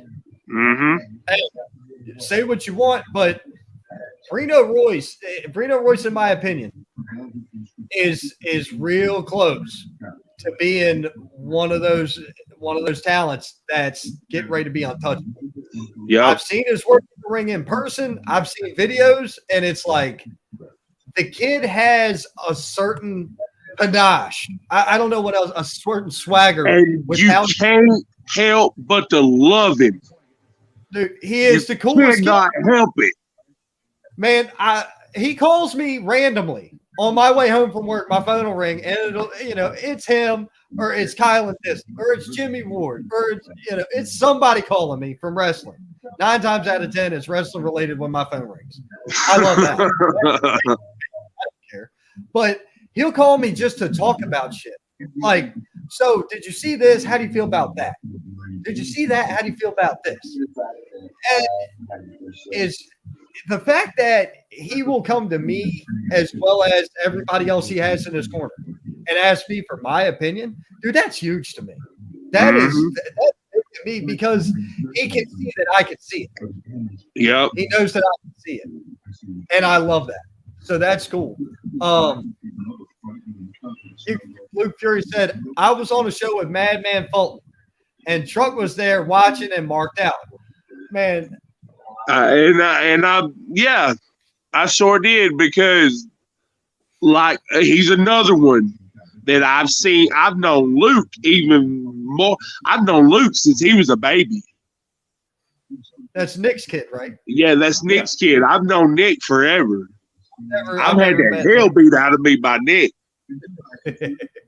And to see Luke from where he was to own the big XWW show at the Bojangles Arena with Ace Austin and Mad Max Fulton, you damn right. I marked the hell out. And here's another thing about marking out. Wrestlers call you a mark because you pull for other wrestlers or something like that. Let me tell you, if that's the case, then every wrestler in the business is a mark, because we all started as fans. So every wrestler, every commentator, every booker, everybody that pulls for a wrestler in a match or whatever, that's still the love of the business in their heart. And that's right. A fan. 100%. Do you really think I would be sitting here on a Sunday dedicating hours of my time to professional wrestling if I didn't love it? Of course I know that's right. Oh, God. Insult me again.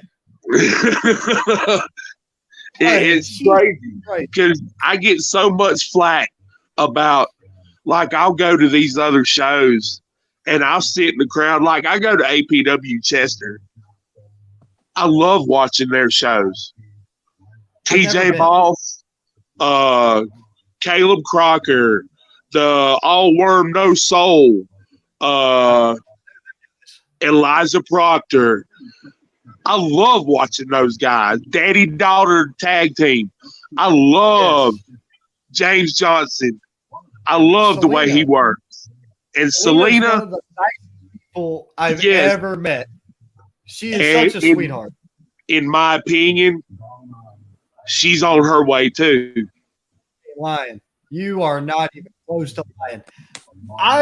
My second show I ever announced for CPW, period, ever, was CPW 3 Strikes. It was the last show before COVID really broke loose, right? Yeah, it was the Halloween show.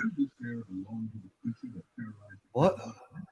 No, wait, no, that's the show before that. Never mind. Was it the showdown when it was at over there? It was at the firehouse. Yeah, it was at Unit Fire Department. Yeah, it was at the Unit Firehouse. But anyway, I was the ring announcer for that event, and I'm standing in Gorilla, flipping my pad, getting ready for the next match because that's what I do. And I had just announced the winners or whatever, and I'm waiting for them to come through the curtain so I can go out. I don't want to take no spotlight from nobody. That's not what I'm here for. I'm not here for any spotlight. I'm just here for help and hopefully hyping up the crowd. That's all I'm here for. She came back there and she shook my hand and she was just so grateful that I announced her. And I'm like, you're welcome. And thank you. I was mind blown. It's not something that you're used to. Yeah. But when you have a wrestler that's in the ring that gives as much love to the referees and the announcers because they realize that if it ain't for everybody, there's nobody. Yeah. And that's what I love. You're not going to have a great wrestling show without great referees.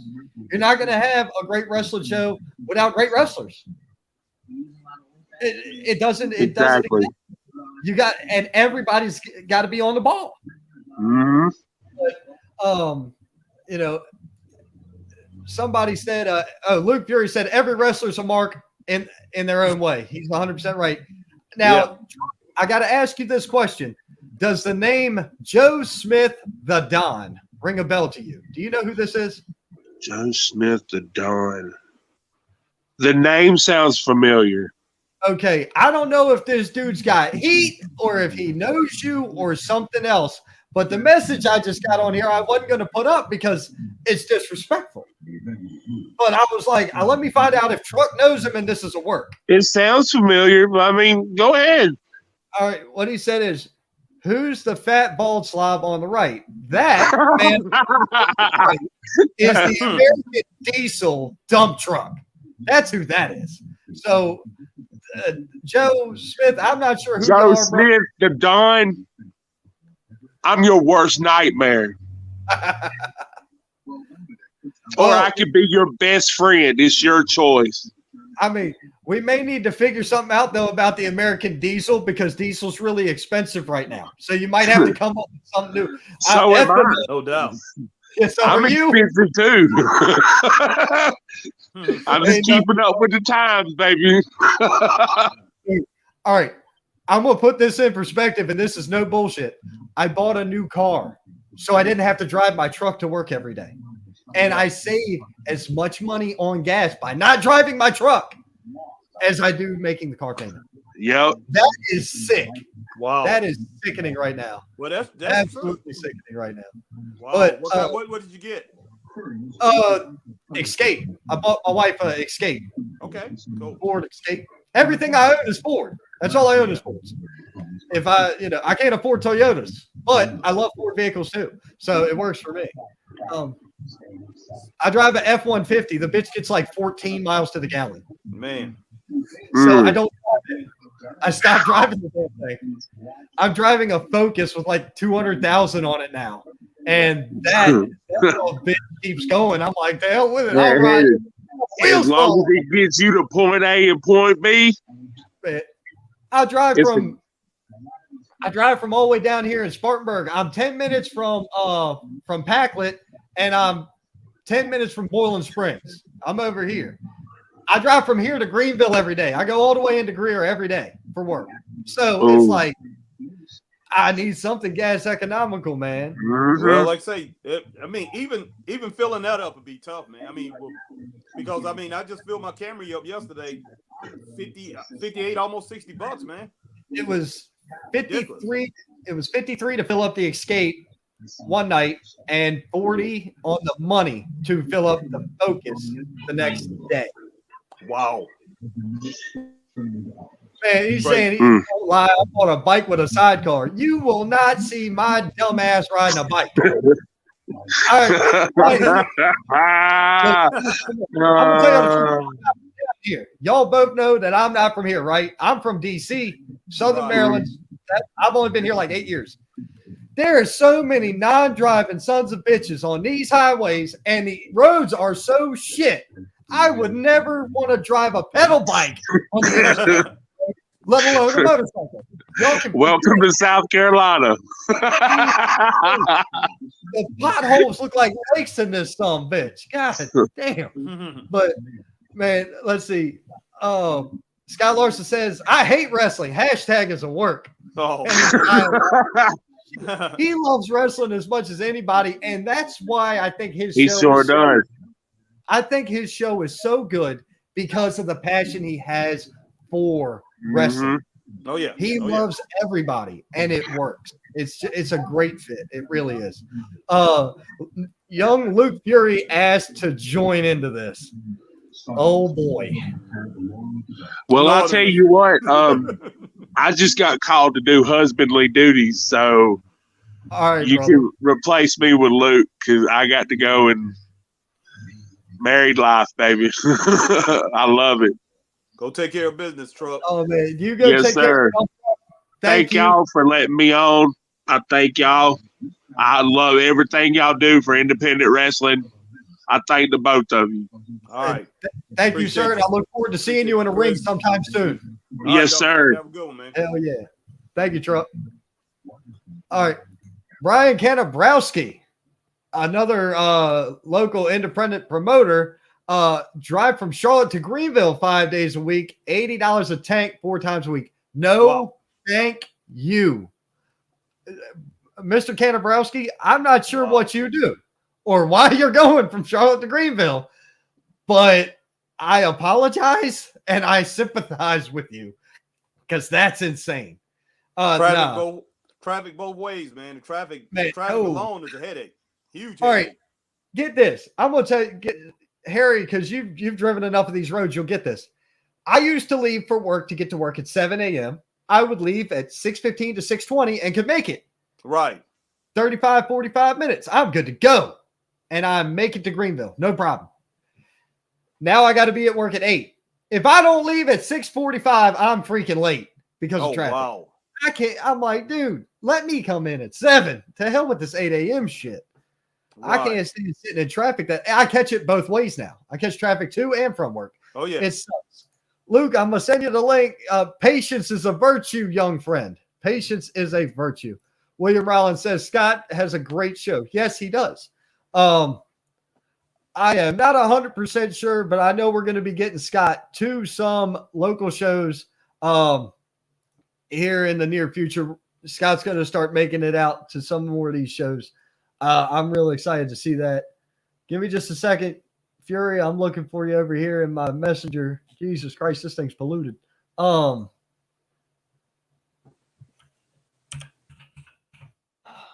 Fury. God damn. All right. So, Harry, y'all are going to do more breakdown of inauguration anyway, right? Yes, we are. All right, cool. Look, it was a great show. We had a great time. That's what pro wrestling should be. No doubt. That's what it should look like, man. Especially that classic. That's that classic Southern wrestling feel right there. That's what that is to me. And it feels like home. And I wasn't even a WCW guy. All right, Mr. Rollins, thank you very much. We will see you. I will see you on Friday, sir. I'll be there right as soon as I get out the barber's chair, just like last time. You know, and anybody who thinks we're getting rich in independent wrestling, let me educate y'all real freaking quick. Let me help you all. I spend more at the barbershop for a show than I make at a show. That's my reality. I don't care. I'm not in it for the money. I'm in it because I actually want to be here and do things and work with people. Yeah, I don't even like people, but I enjoy the friends and family I'm around when I'm at wrestling shows. Oh yeah. That's the truth right there. All right, Fury, your invite is on that. Let's see here. Scott Larson says, let me tell you this. All 3 of our podcasts are indie gold. We are each different. Oh, bar none. Yeah. I agree entirely. But, hey, so, you know, y'all broke down Chase Emery the other day. You and I are going to talk about the opening match real quick, just between you and me. Okay, The Pro Wrestling Union Heavyweight Championship match was the first match on the card. First and foremost, opening a card the way we opened it up, Mr. Fury, I see you backstage. Give me just one moment and I'll get you. Stop dancing like Jeff Hardy when his brother shit kicked in. Please stop. I'm going to get you when I get you on air. Hang tight, man. Hang tight. But look, we started off this show with a tribute to the Ukraine and a prayer and everything. And, man, that hit the right spots, dude. I thought that was incredible. That was touching. Not only that, but in this day of political volatility, it took balls to do that. Oh, yes. It takes balls to jump into a political landmine, and that's essentially what that is. I don't want to get into that, but you know what? I give hellacious credit to everybody involved for doing that. Oh, yes. I'm one of those people where it's like, I don't want to be involved because I don't want – my opinions are my opinions. My convictions are my convictions. Right. I don't need to share my shit out there. I need, as far as that goes, we want to talk wrestling. We can talk wrestling. Wrestling's subjective. Right. Political shit, you're going to get in way too much trouble, either from Zuckerberg or from these asshats that troll and block you or whatever. I don't need that shit. Right. Headache. I've already got a headache. I don't want it from this too. Oh, yeah. So I avoid that like the plague. But at any rate, man, Luka Daniels and Chase Emery was a freaking epic match. And yes, I know you guys did the you rated Chase Emery this week, and you gave him one of your highest ratings ever. Yes. Is he the highest rated or one of the highest rated? He's the highest. He's a point higher than Thunder Anderson. All right, where was Jet Morris at on this? Was Jet in that conversation? He's top tier. Jet landed like 5 points below Chase. He's still in the 40s. He's in his 40s. Anybody that get over 40 is really good. Jet got like a 41.5 or 42. Gotcha. So, yeah. Now, when are you doing Luka? We probably do Luka. He's probably going to be within a couple of weeks. We're going to do Zuka King next, I believe. Then we'll Hell yeah. I can't wait to watch that one. This is another guy I need to see more of in the ring. Yeah. But, man, I felt they had a great match. I dug everything, including the outside interference from the G, Frederick Vanderford. Yeah. It's going to be badass. Now, we just got a message sent to us. Hang tight real quick. Brandon Chuck Brown says, I hope y'all can come rate Wanye Smith's Wrestling Extravaganza 21st birthday matches, Sunday, March 27th. We're being told that we need to be in Charlotte, Harry, on the 27th of March. Okay. I cannot promise I can make it to Charlotte on the 27th. I'm not going to lie, because this show starts at 4, that show starts at 2. I just don't know how I can make that fit. That's going to be played by ear. We'll see what we can do with that one. Okay. Yeah. We'll look into it. Brown, I'm telling you from here, I gotta look at the logistics on how everything works. Oh yeah. Before I commit to anything. I can't just jump into stuff like that. But at this time, joining us, young Mr. Luke Fury. What are you doing, kid? Dog, I ain't gonna lie. I was listening to Jeff Hardy's theme song just a second ago. So yeah, that's why you were sitting there doing the dance shit. Yeah. Oh, yeah. I got you. Yeah, what's going on, Luke? Nothing. Coming off of a terrible night last night, but oh man, sorry. Really? Oh, yeah. I see that on your page, man.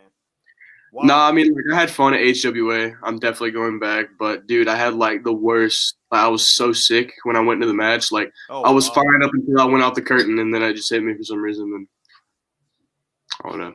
Oh my gosh, man! I remember hearing you once before. You were talking about you were really dehydrated when you went to a show. What similar problem? Honestly, I think it was because like I do this thing where I don't eat the whole day, like before I wrestle. And usually that's probably what it was, honestly. It might have just been empty stomach and me drinking way too much water. So, I don't know. I mean, like, dude, I took a beating, though. I'm not going to lie. I got to hit a 450 last night, so I was happy. Shit. Oh, wow. Yeah. Dude, like I said, hey, by the way, I want to thank you. When you and I first met at the his show, you were like, oh, you knew me because of Scott or whatever. And it was just like, I appreciate the respect and you walking over and, shaking my hand. And, dude, you're a tall kid. I mean, what are you, 6? Probably like 6 foot now. 6, just 6 flat? I thought you were 6'1" or 2. No, definitely like it's got to be like 6 flat because like maybe 6. Because he stood beside me and he was like an inch taller than I was. So okay. So it's probably just because I'm really freaking short. So we'll go with that. Oh really? Man, I have to miss you guys this Friday. I was gonna be at his, but I bought SmackDown tickets, so I was like, well. Oh shit! Okay. There you go, dude. Yeah. Hey, look, definitely go to SmackDown. to each their own, man. To each their own. If that's your, I would be going if I bought tickets. But man, I was just like, well, my mom kind of like surprised me because yesterday was my 1 year in like pro wrestling, so she was like, hey, you want to go to SmackDown? I was like, yeah. Oh yeah, great, man. That is excellent. She's going down to Columbia for that one, right? Charlotte. Oh, it's in Charlotte. Yes. Oh yeah, that's right. AEW is coming to Columbia. That's right. I think I've wrestled in the building that we're going to. I can't remember if it's either the Bojangles or the Spectrum Center. I can't remember. Huh? If it's Bojangles, I've wrestled there before, but I don't know. Gotcha. Either way, that's cool. I like SmackDown. I think SmackDown is one of the most consistent shows weekly on television. It is. It is. I love them. There's no doubt. No doubt. Sorry if there's a lack of energy. Like I'm just drained. I just got back from training too, so it's like, man, dude, you're good. I mean, Jesus Christ, it is what it is. But so you've been wrestling a little over a year now. 1 year and 1 day today. Yeah. A minute, guys. Okay. So right back. All right, Harry.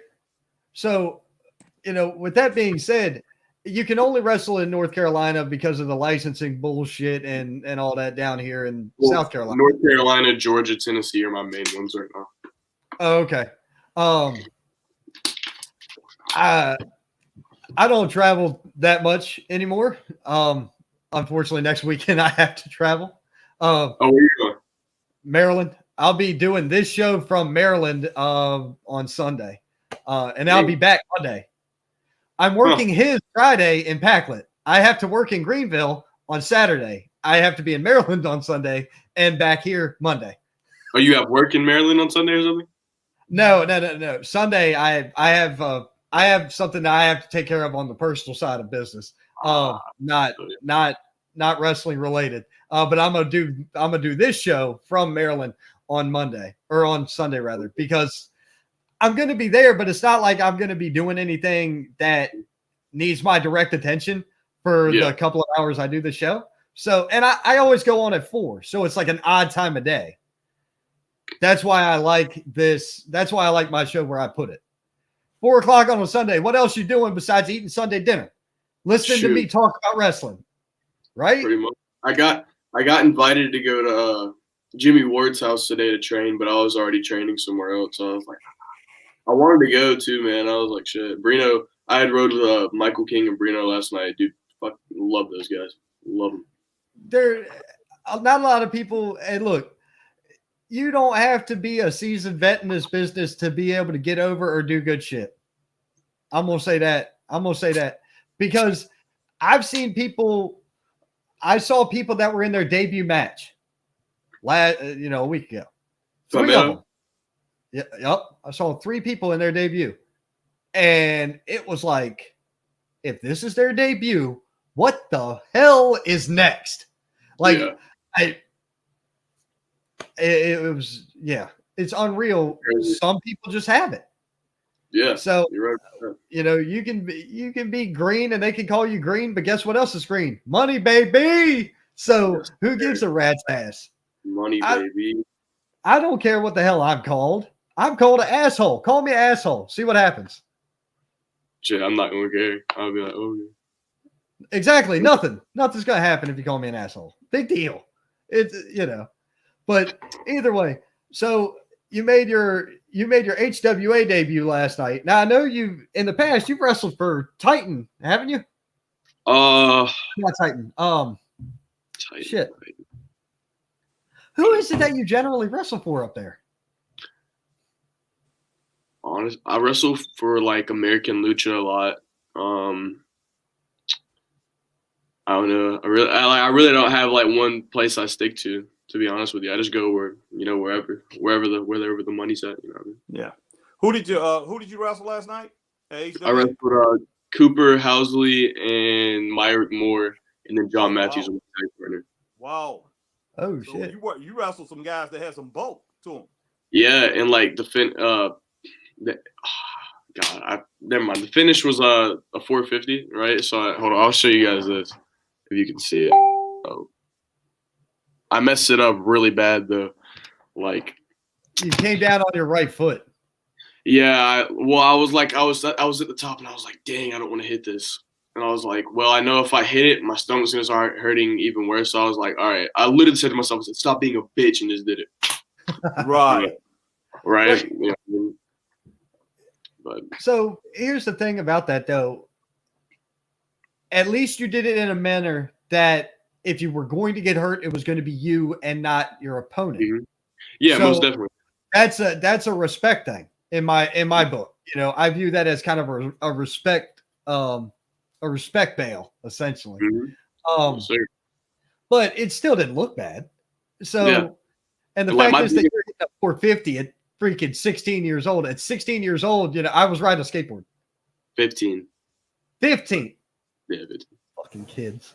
My biggest thing is though, is like if you say you're gonna do something, do it. I mean, like if we're back there and you know you said you're gonna hit me with triple moonsault, hit that triple moonsault. I'm not gonna move. You better hit your shit. Because like I'm not gonna be the type to be like, all right, nope, we're not doing that. We're not doing that right now or something like that. Mid match or something.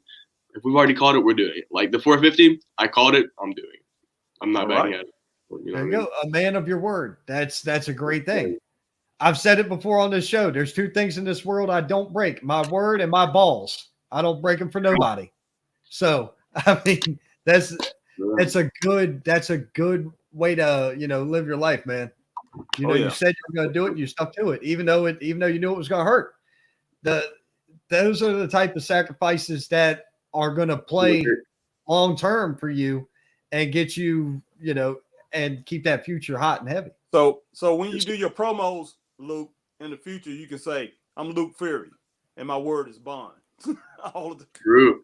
Dude, my promos are like, my promos are elite. I don't think anybody has anything on me with their promos. Like, that's one thing I love doing. I love cutting promos, especially for the non-PG shows. God, right. I can say whatever I want to and however I want to. It's literally the best thing. I love cutting promos for American Lucha, especially the one I cut on Jackson Drake. I called him like the Hyman Break bitch boy because that was his thing, the Hyman Break kid. Like I was like, I'll see you Saturday, you Hyman Break bitch boy or something like that.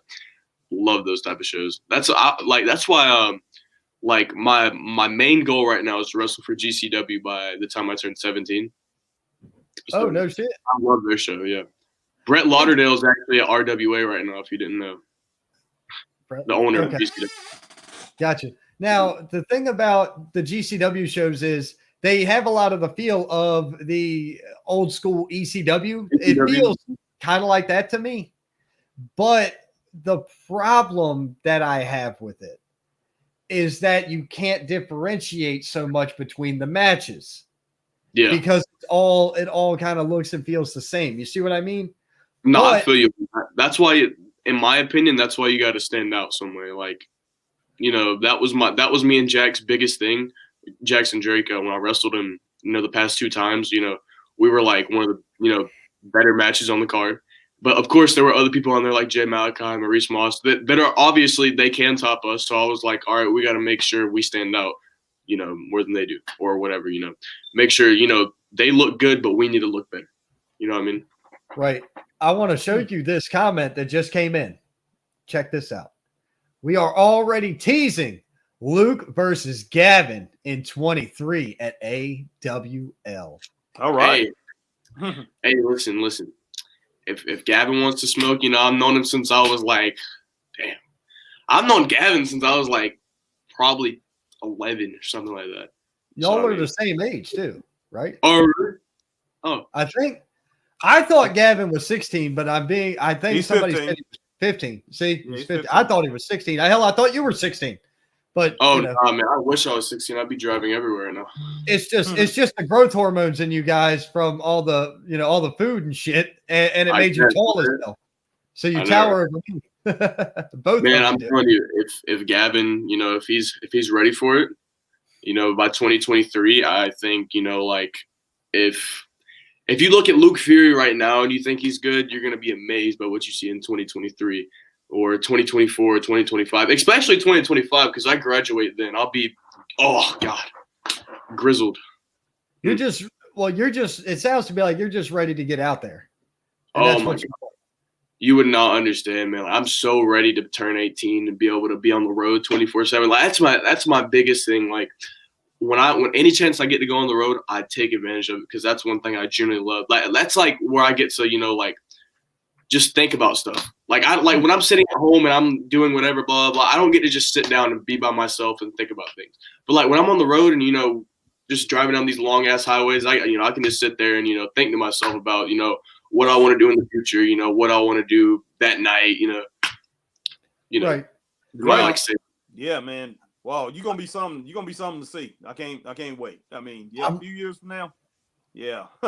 Because your dad when he was younger was on fire, man. So wow, and I mean you definitely have that trait. You definitely have those genes, and that all his traits have garnered onto you, man. So yeah, I expect some explosive stuff, man, from you within a few years. And shoot, within 18, 19 years old, man, you on your way. You on your way to the big time. Who knows who's going to be still on top? Probably WWE still going to be on top, even if they're sold or whatever. Yeah.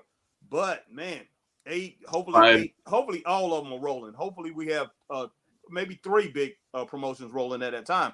But you're definitely going somewhere, man. So by 20, I want to be very interesting to see what happens with you and Gavin, to tell you the truth, and Gavin. Yeah. But I mean, right now, I think you on a higher trajectory. From what I've seen so far, you're a little step above, and maybe a lot of that has something to do with Nick and all the people you've been around, because you've been around wrestling all your life. So, man, yeah, it's no way. I don't think I've ever seen Gavin wrestle. So has Gavin had a match yet? Like, I'm actually curious. Like, I don't know. Well, so there's a fine line that we can talk about and not talk about with the state of legalities in South Kakalaka. If you're picking up what I'm putting down, my young friend. I got you. Yes, I got you. yes. Right on. So Luke definitely knows. We can talk, not here. Yeah. Okay. So there's that. Let's just say he's been in action. Let's just say he's been in action. Okay. Let's just say that. So I'll put it to you like this. And Scott Larson just freaking hit it on the head. And I said this when I first met Kid Cutter. Mm-hmm. I said, I want to see you and Luke Fury throw it down. Hey, let's be honest here.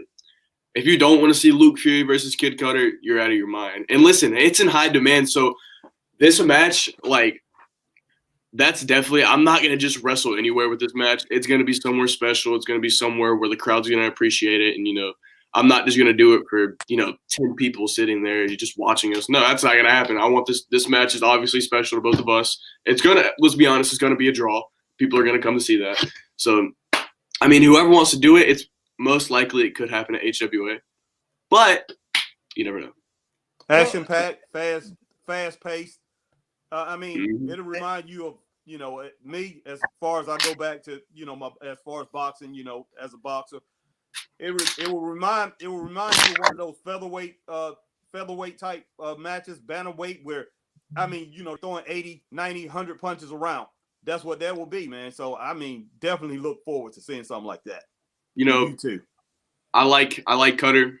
I like him a lot. That's one of my boys. But I think when it comes down to it in the ring, I've got him beat. I've just got him beat. There's you got Luke Fury versus Kid Cutter.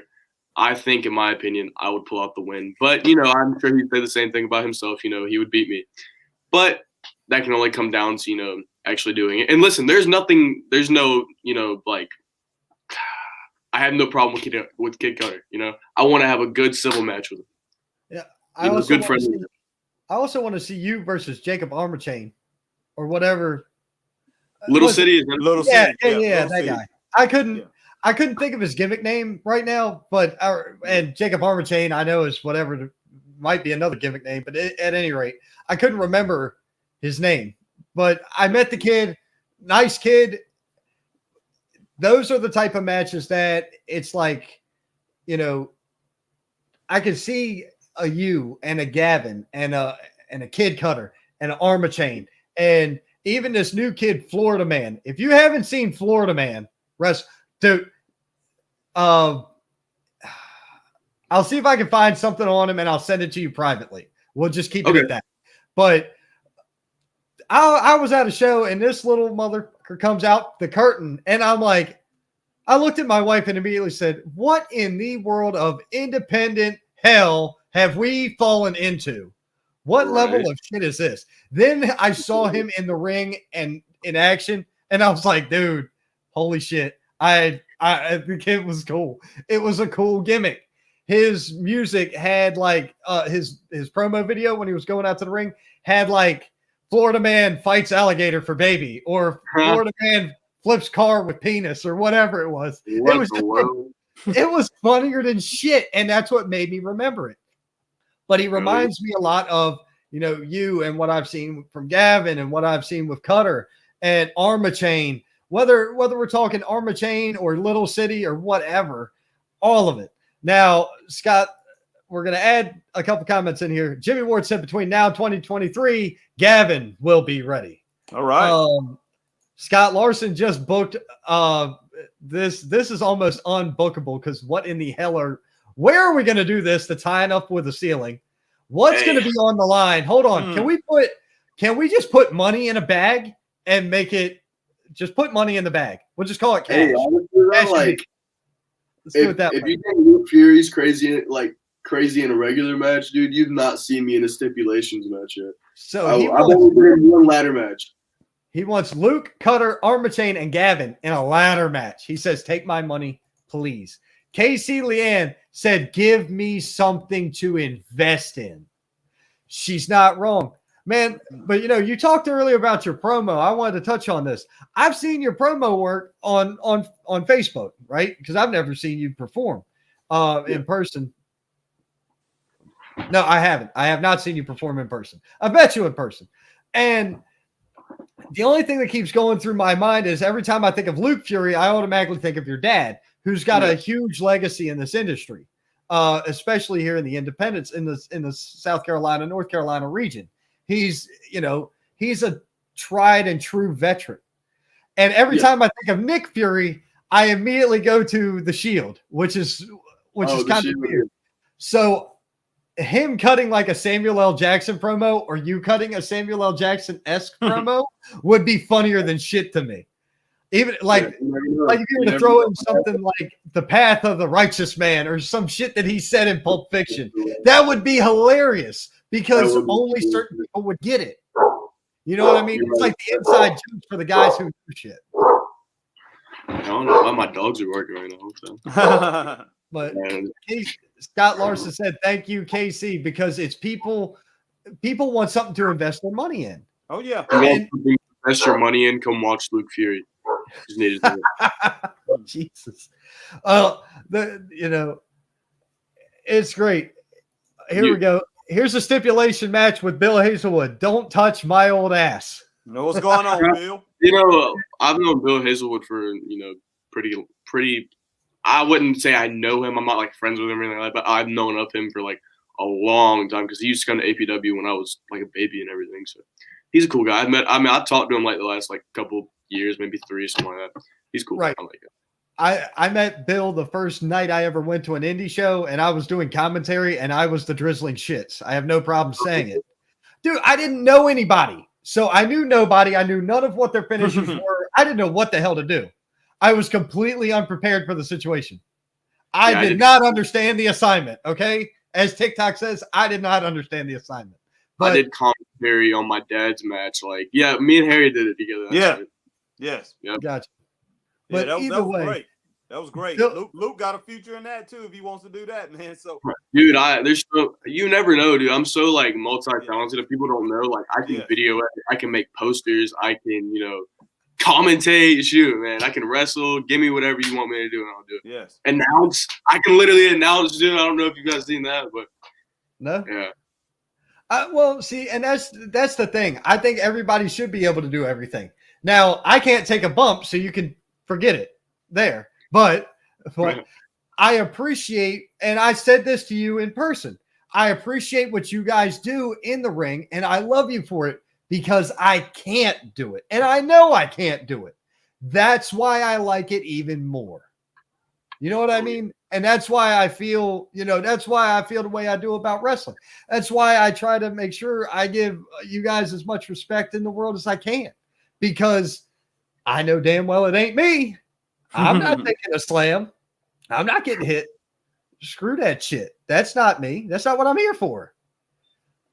But I just enjoy being part of the show, man. It's a fun thing. Whether people realize it or not, how tight it is backstage. And I mean, you've been backstage all your damn life. So to you, it's like second nature.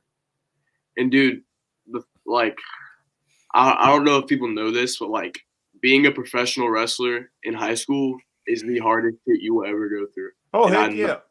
I'm not lying about that in any way, dude. Like, I will go through the hallway and like a lot of kids don't like me because I wrestle and, fake, blah, blah, fuck you.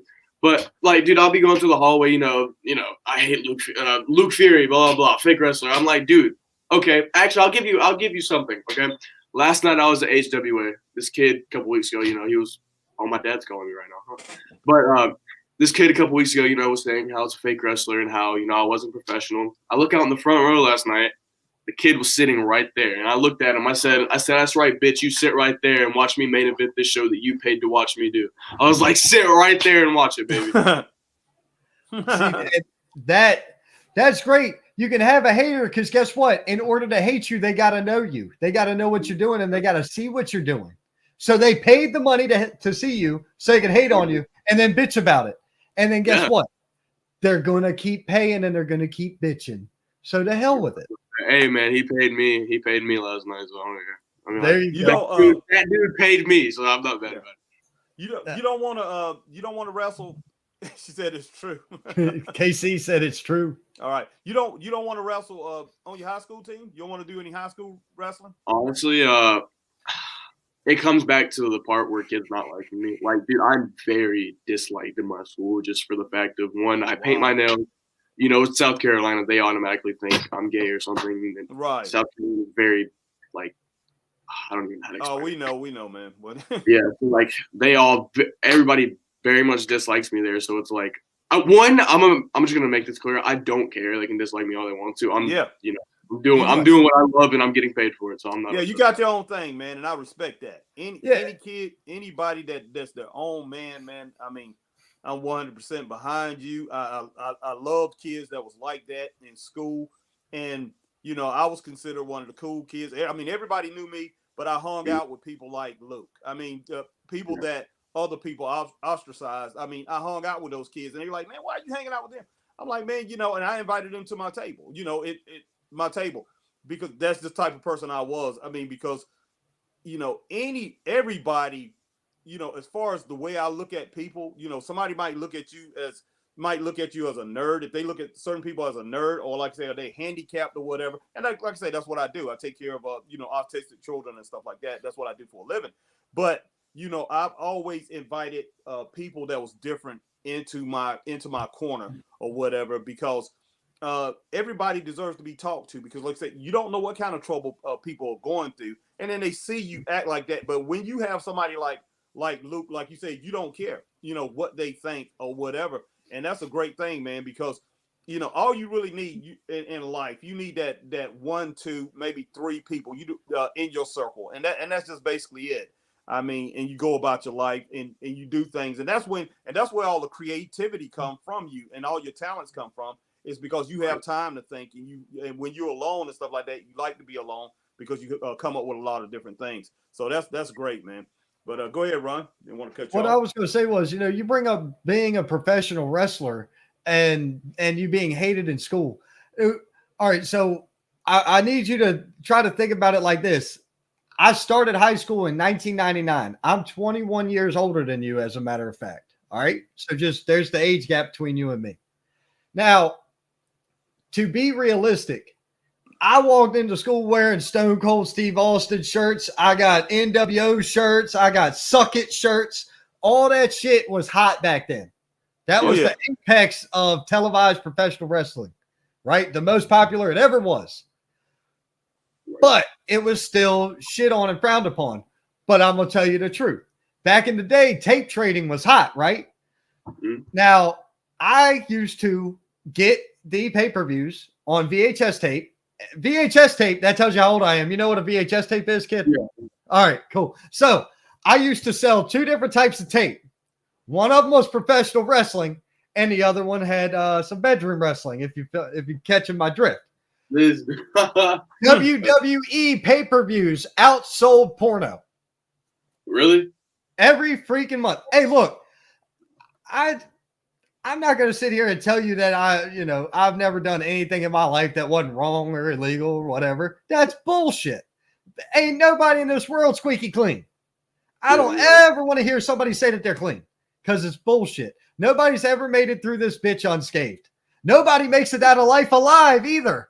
That's the truth of the matter. So live your life, my friend. If they don't like it, like you said, fuck them. Nobody cares. Fuck them.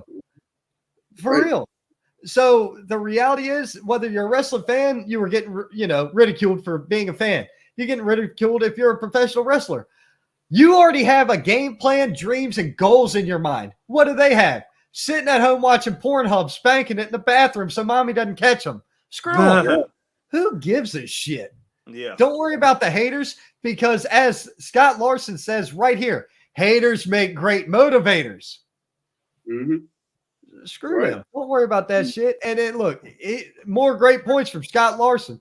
That's a lot of WWE and AEW fans hate on it all the time, and they always watching it. Right. Yeah, and look here, you mentioned Brino Royce, my man right here saying little brother. Yes, man, sir. Look. And look, man, people know Brino knows. He calls me and we talk about whatever the hell we talk about. It's one of those things where I'm just happy to be in the conversation. Mm-hmm. A lot of people are, I want clout. I need a rub. I want shine. For what? What do I need it for? Right. I just want to be part of the conversation. I just like talking about it. I just enjoy the show. I enjoy being here. I feel you on that. That's how it was when I was younger. I just loved, being a part of the show or being able to, hang out with the guys. I still love hanging out with guys. Like at APW, I'm not as much involved as I was anymore. I do like, talking to guys and hanging out with them, but at the same time, I try to keep like my business side and my personal side out of that mix too. Oh yeah. Right. And that's another thing. That's like, all right, so look at me and Harry, right? I have my circle, Harry has his circle, and our circles cross and have some similarity or similar people there. But then again, Harry's also one of my friends. So, you ain't got to like everybody you deal with. Yeah. It's just about being respectful of everybody. Now, I got to throw this comment in because this one here almost made me laugh on my own show. James Johnson tunes in, which, if you don't know, this is America's favorite freaking hippie. I love this guy. Tunes in, here's something about someone used to sell porn. What a damn stream. Brother, man. If you listen to this show, you would know that that's one of the tamest things I've ever said here. Man, that's one guy I want to wrestle before the end of 2022. I've always, I met him like one time. I think he was there that night that me and Jack wrestled for the first time. That's one guy I've definitely liked, step in the ring with, once or twice just to, have some fun with him because he's a good worker. I like him. He's a hell of a hand, man. He's a really talented individual. Promo wise, all the shit he does with his daughter, Selena, as I mentioned earlier, she's a sweetheart, just a great young lady. I think very highly of her. You got, all right. I'm calling bullshit on that comment. I'm calling bullshit, James Johnson. That's bullshit. You are something. I have seen you work. I've seen you work in person and on video. And bar none, if you're talking about a top 10 in the upstate, we'll just break it down. We'll say top 10 in the upstate. Everybody out there who watches independent professional wrestling has James Johnson easily in that top 10. Easily. Because that's another big man that does some shit he shouldn't be able to do for his size. Yeah. And I watched him work a 6-man last weekend. Dude, I love the match. That in my book, that stole the show for me, was his match that I saw last week. That stole that show. Palmetto Championship Wrestling, PCW. Down there with Ethan Case and them. Yep. Dude. If you want to know about that show, tune into last week's show and watch the recap. I broke it down with Shane Dorr, part owner of Palmetto, and Class Act, another Class Act, great show. Dude, my Saturday last weekend was nothing but wrestling and driving. Really? Yeah, AWL, and then that. Yeah. So I had Inauguration, which was the epitome of what a classic wrestling show should look like, especially when you're talking about, in the South. I'm from the North, even though here's a history lesson for you. The Mason-Dixon line's above Maryland, not below it. Okay. More Marylanders died right here in the Battle of Kings Mountain, where they turned Cornwallis around. Look up your history books and you'll know what the hell I'm talking about. I know that is. More Marylanders died than anybody else because they died to protect. They died fighting right here. Yep. It was right here.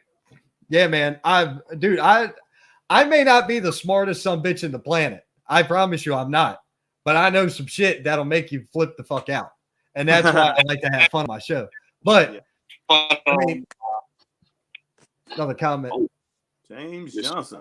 Mr. Tie-Dye Sunrise. Dude, I think you guys. Do what? Oh, wait, it just came back. The audio literally just came back. So you may want headphones, because if you're using a tablet or a phone, what generally will happen is it will reverb and backfeed bad. I'm using the MacBook right now. I think it fixed. It was literally just like a 2-second outage. Yeah. Okay, gotcha. But, all right, guys, I'm gonna roll out. And you're gonna roll out. When are you coming on tonight? We probably come on within a couple hours, man. Because we got to get this. I got some work to do as far as getting the video up and everything like that. So, so we can talk about this show. But yeah, I'm gonna have to call Chris and all right, Luke. All right. But, see you guys soon, man. Yeah, Harry, HBT from the Straight Up Freaking Wrestling Show, man. Be sure we're tuning in tonight to catch them. I'll be there. I'm not going to be on the show unless they drag me into it, but I will be watching the show and commenting in as well. All right, guys. They got to see way more of the show than I did. Thank God. No doubt. All right, Luke, we'll see you, buddy. I'll see you later, man. All right. Thank you, HBT. Appreciate it. All right, man. Look, hey, Luke, check this out. Do you recognize the name Elijah King? No. All right, so Elijah King is another young wrestler that wrestles with Gavin. He works with Gavin a lot. So apparently that's another person that that we'll have to keep our eyes on in the future. Jamie Howell chimed in to say Luke effing Fury. Yes, sir. Jamie Howell. Why is that name familiar? He's it's Jay's son at APW. Oh yeah, no. I know him. I introduced him at CMW Evolution, Octavius Conway show. Yeah, he's cool. I like Jamie. Yeah, he was a nice guy. Man, Burton said he was class of 97. Jesus, I graduated in 03. Shoot. Let's see. I'm looking through my YouTube right now. I was trying to see. Jimmy Ward said he was class of 88. Brother, I was born in 85. Leave me alone. Yeah, Jamie, I remember you. I don't know if you remember me, but I remember you, man, because I remember watching you work. Didn't you hold one of their titles? Yep. He holds one of the titles at CMW Evolution. Is it the Legacy Championship, I think? It's called, to be totally honest with you. I could be totally wrong, though. And Jamie Howe said he was born in 88, so we're not too dissimilar in age. Shoot. So, I mean, 3 years difference between him and I, but he's in a lot better shape than I am. But that ain't hard. I've seen 60-year-old men in better shape than me. Huh. Bro, if you only knew, bro. If you only freaking knew.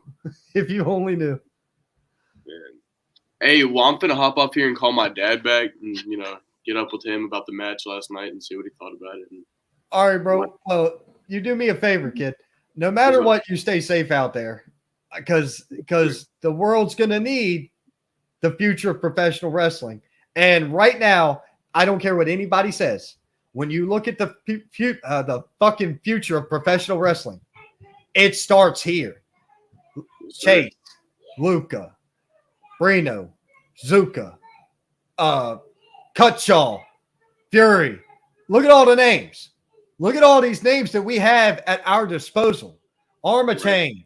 The list goes on and on and on for all the talented individuals here. But brother, hey, listen, I thank you greatly for coming on the show. I look forward to seeing you in person again. And one of these days, I want to see you work, man. I really do. Yes, sir. I mean, April 9th, I'll be back at HWA, or maybe February 26th if something comes up and I don't go to Ring of Fire. But yeah, those are two chances you can definitely come see me.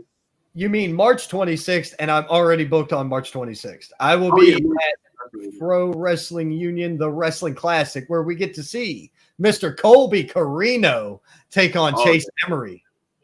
That's going to be a hot shot right there, boy. Right. But yeah, hey, look, Jamie Howe said it right here. Fury is the future. Dude, I wholeheartedly believe that the future of professional wrestling is bright. As long as there's guys like everybody I mentioned coming up, I believe the future is nothing but bright. Fury is money, baby. If you want Luke Fury, you already know. All right, bro. Well, listen, I appreciate you. Give your family my best, my friend, and you take it easy, okay? Yes, sir. Thank you for having me. Of course, man. Of course. My pleasure. And joining the show at this time, Mr. Scott Larson from #Truths. Man. What's going on, man? You've just been sitting in the wings commenting and poking and prodding and dropping.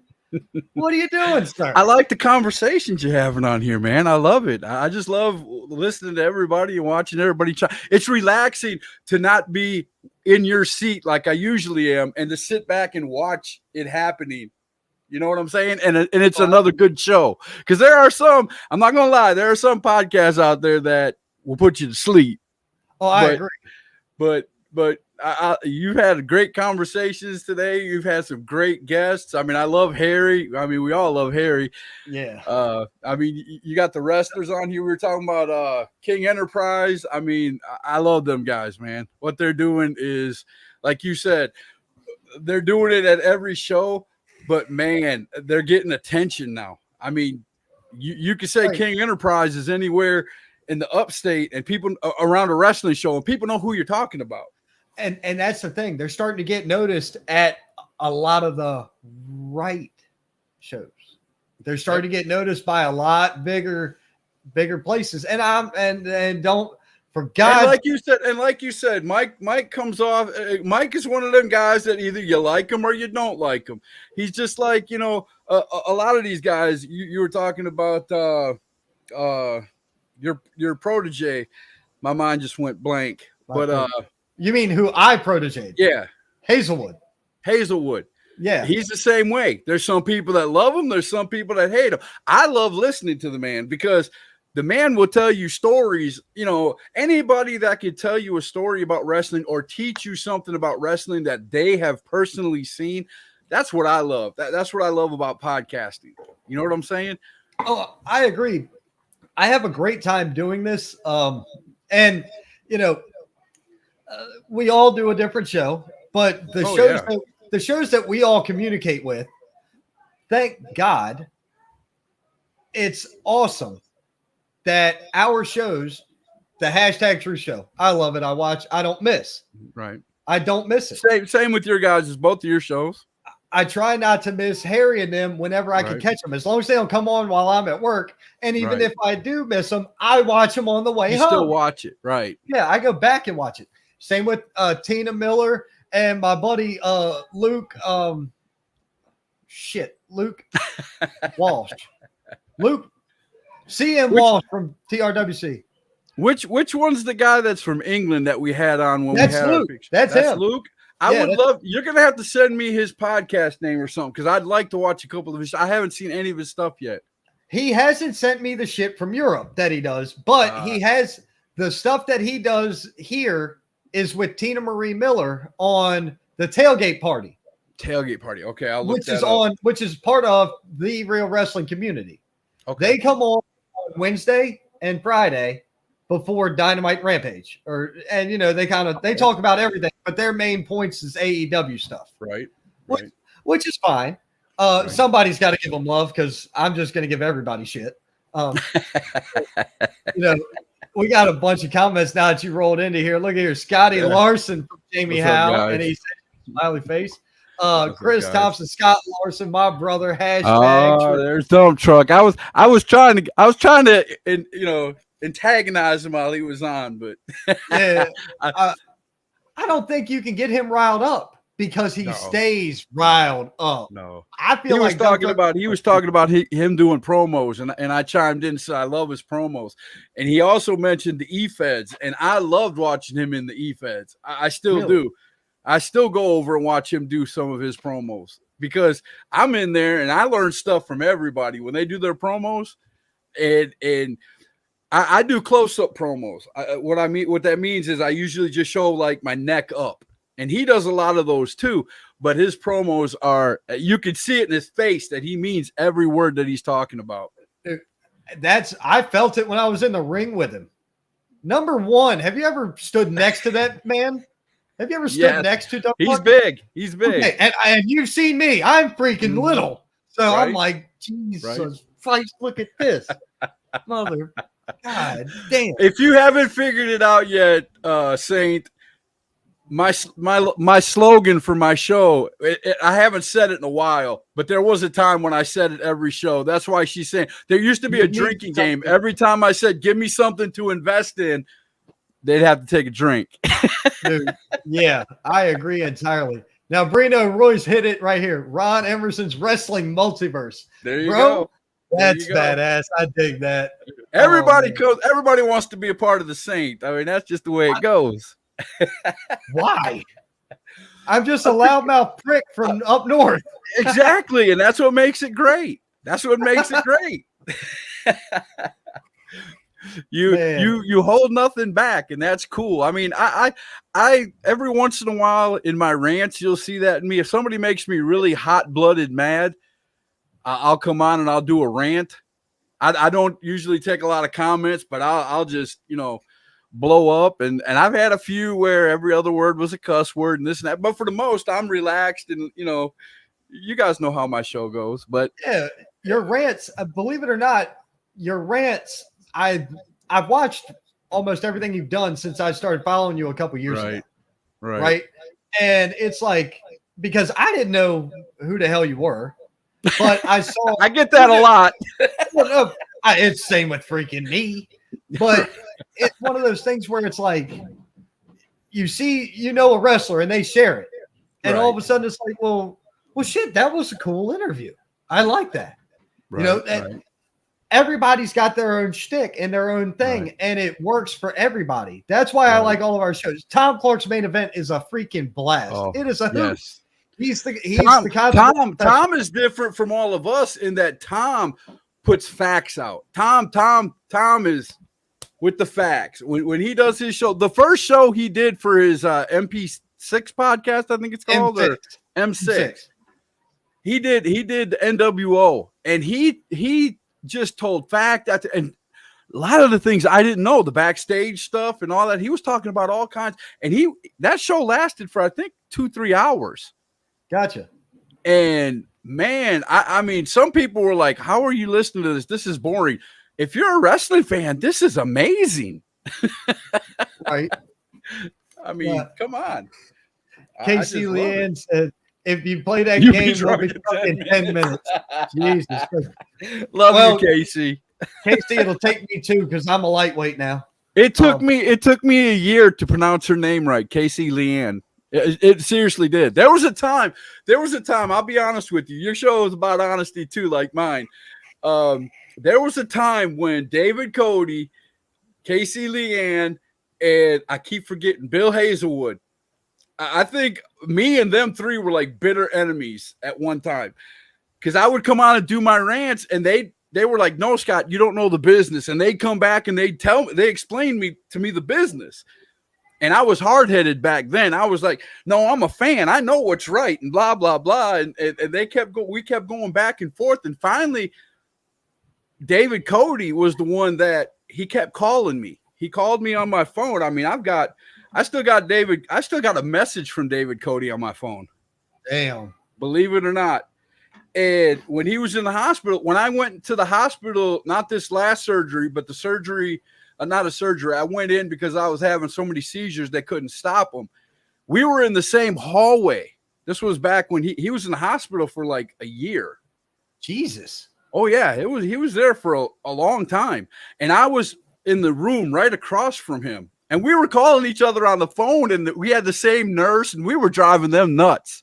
The nurse walked in and she goes, "I'm so happy you're going home." He can't go home yet, but I'm so happy you're going home because I don't think we can handle this much longer. We were having a good time, man. It was all in fun. But once David started calling me and really teaching me about independent wrestling, everything settled down with, me, Casey, and Bill, and I started understanding what they were saying.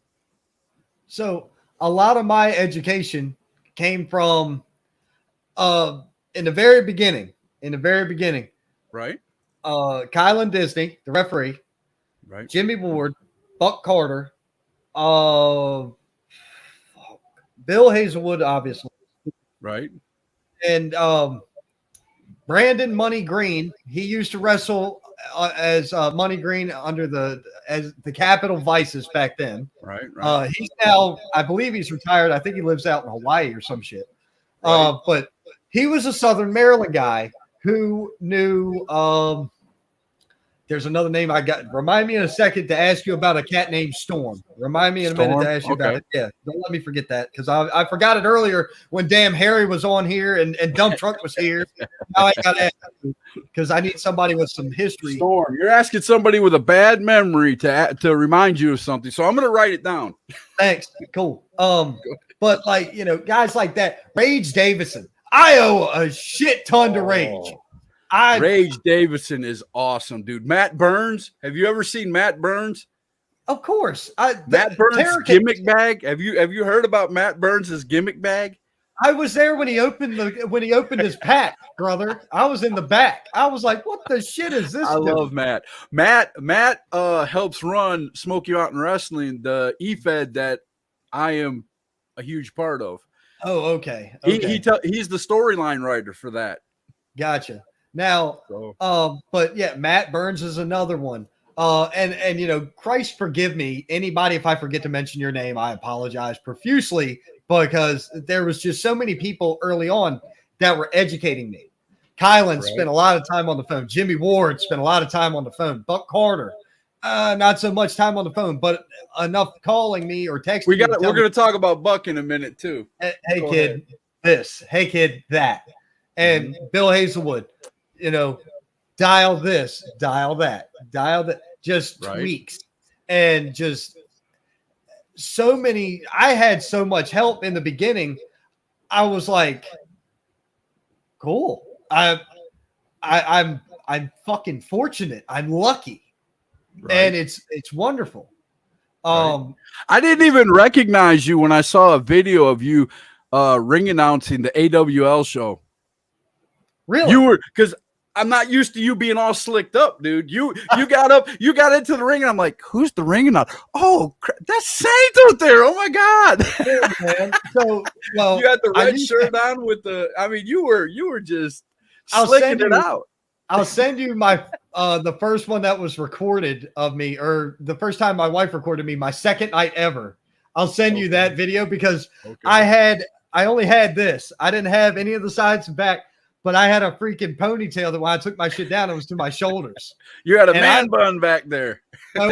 No, I had a ponytail. Don't you Yeah. dare confuse me. Okay. Don't confuse me with a man bun. No, sir. How much time? Look at this. How much time you got to be in the phone with me? Man, look, KC, I'll fix this right now. I'm going to text that woman my damn phone number. So guess what? I got plenty of damn time. Don't confuse me. I've got a ton of time. But the reality is I can't wait to bring her on air. One of these weeks. And I'd be so, if you get her on the air, I'll be so jealous. It ain't funny. I'm not even going to lie to you. Well, all right. So look, you've got time. And I'll tell you why. I'm booked to the middle of April already. Wow. I can't do, because of my health and everything, I do 2 weeks ahead, and that's the most I'll do, because I was once booked 1.5 years in advance, and I had to cut everything down because I started having real bad seizures and everything, and they couldn't get it, fixed. I won't say I'm totally fixed, but it's a lot better than it was back then. The difference in that, Scott, is you do 3 shows a week and I do 1. Man, look at my calendar, bro. I wish I was doing 3 days a week. Everybody's calling me up. Scott, you got to help me promote this. Scott, you know how it is. You know how it is. And see, that's the other thing. I've got no problem promoting a show if it's brought to me and I'm asked for that, the charity thing, or, for the kid's birthday. Yeah. Anybody think I'm on a payroll for that? You done lost your shit. Right. I'm not on a payroll. The thing I love about that is it's a free show. That's what I love about that. They asked me to do it. Right. Of course I'll do it if I'm asked nicely to do it. And I will say this because Thomas is a friend of mine. Thomas, send a better poster next time, brother. I had to send the man the poster. Don't send him a clip inside of it. That thing that he put up there, I was looking at that and I almost wanted to cry, man. He was like, I can't read it. It's so small. It's come on, Thomas. I was like, it's a damn screenshot. How am I supposed to work? You know better than that, man. Come on. It's all good. I also couldn't, for some reason, I'm having a problem downloading shit today. It's really weird. I don't ask. I don't know. Normally I do it from my phone and then send it to myself in the computer and then I do it. Right. No problem. Right. But today I'm trying to do it strictly from the computer and it wants to piss me off. But at any rate, there's days like that, brother. There's days like that where promos and that won't go into StreamYard and things like that. It happens. Sometimes it's StreamYard. You don't even know it. Dude, StreamYard hits me randomly with problems, but here lately, ever since the one time where no comments showed up, and it was StreamYard's comments that were dicked up, because I went and looked at all the videos from 6 different 7 places, and I was like, Christ, I got to catch up on all this. It just took me forever to get to it. And I apologize to the crowd. That was, I apologize the next week for that. But either way, man, it is the greatest time to be a professional wrestling fan. It's the greatest time. It really is, because there's so much variety. There's no need to hate on anything or hate on anybody or disrespect anybody. You're going to have that, though. You're going to have people, and I'm one of them. I'll admit it. I'm a mark for some things, and I hate others. But, the people like Bill Hazelwood who says you're going to watch it anyway, that is correct. That is correct. I'm not a big WWE fan. I'm not a big AEW fan. I would rather go to a good indie show. That's just me, because to me, when you go to an indie show, and I'm not downing anybody in AEW or WWE because they're the best of the best. They had to do something to get there. Right. But I like it. It's just like, I like college football and college basketball better than I do the pros, because they go out there and they've got something to, prove. They got something to prove. They're looking to get somewhere. And that's part of what I try to scream on my show is you see some of these wrestlers they don't change anything in their gimmick. It's the same thing. And evolve. Well, not only that, there's so many shows down here. That I'm not saying it's a flooded market. What I am saying is that it feels a bit redundant at times. It's very hard to, you're going to see Chase Emery everywhere. You're going to see Jackson Saint everywhere. You're going to see Lucas. I like that. I love that because the fan in me loves that. But the part that I don't like, and we can have another 3-hour conversation on this, and we probably will at some point. I just can't stand. I loved the territory days, and I wish they'd go back to that with all these places. I'm not saying make a territory, but what I'm saying is, if you're a heel, like we talked about Chase Emery. Chase Emery is one of the biggest baby faces in the world. Right. I mean, he's a decent heel, but the kid is a Hulk Hogan baby face. He just is by his look. I agree. And he's baby in a lot of places, but he's heel in one, and the one is a really good company, and that's what's driving me nuts. And he's got a heel manager who is awesome, but it drives me nuts because everywhere else I see him, he's baby. It depends. So I'm not gonna,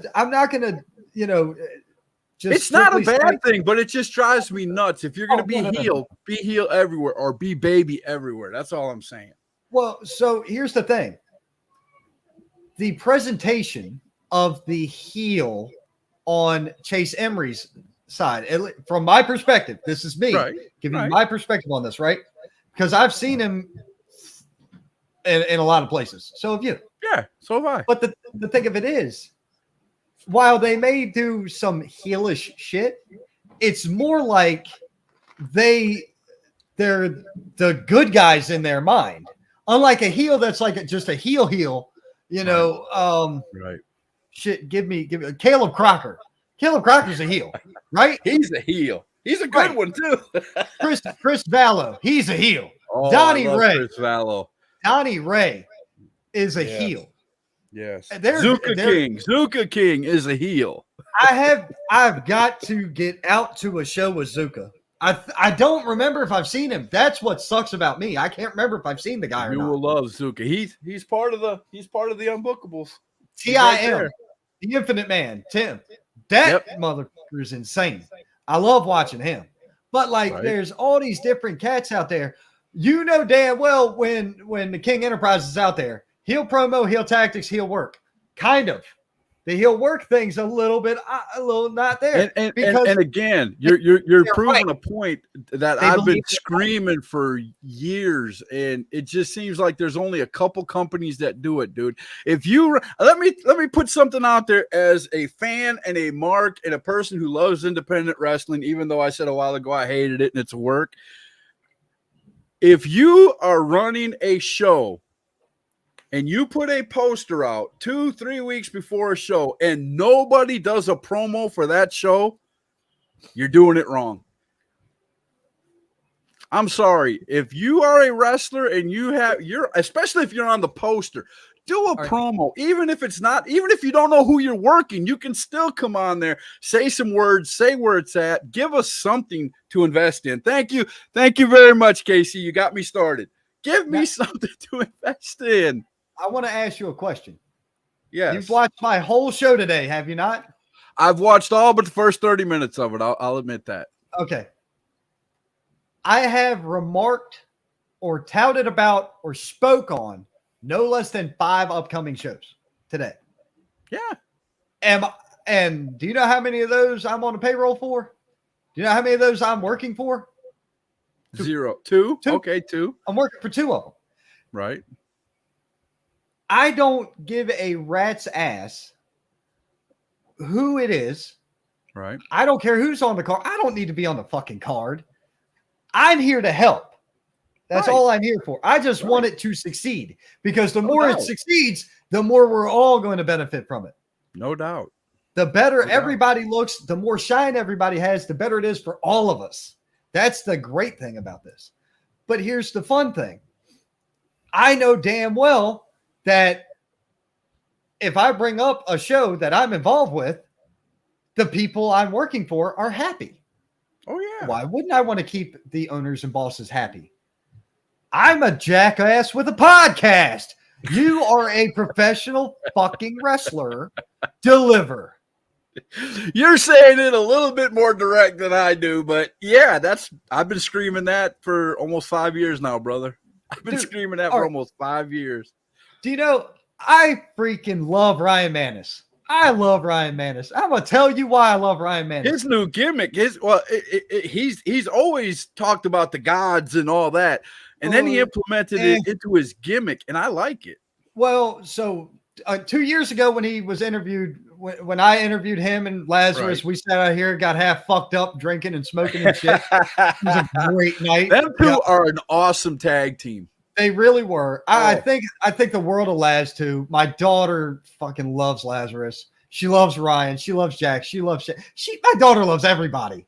So that's what's cool, man. My kids love it. Well, at least my daughter likes indie wrestling, but her favorite, and she just goes gaga over this guy. And I don't know if you ever seen him in person. Fucking Jacobs. Jake, there it is. Jake. I have announced my head. I have announced Jake Jacobs. He was in the main event of the first match he was the main event of the first night I ever worked. It was Jake Jacobs, Jackson Insane, and Ryan Mantis. And this was back before Ryan Mantis was doing the Gods gimmick when he was just free hugs or whatever. Right. Free hugs. I love that gimmick too, but it was great. But Ryan Mantis records promo videos on shows he's not even at.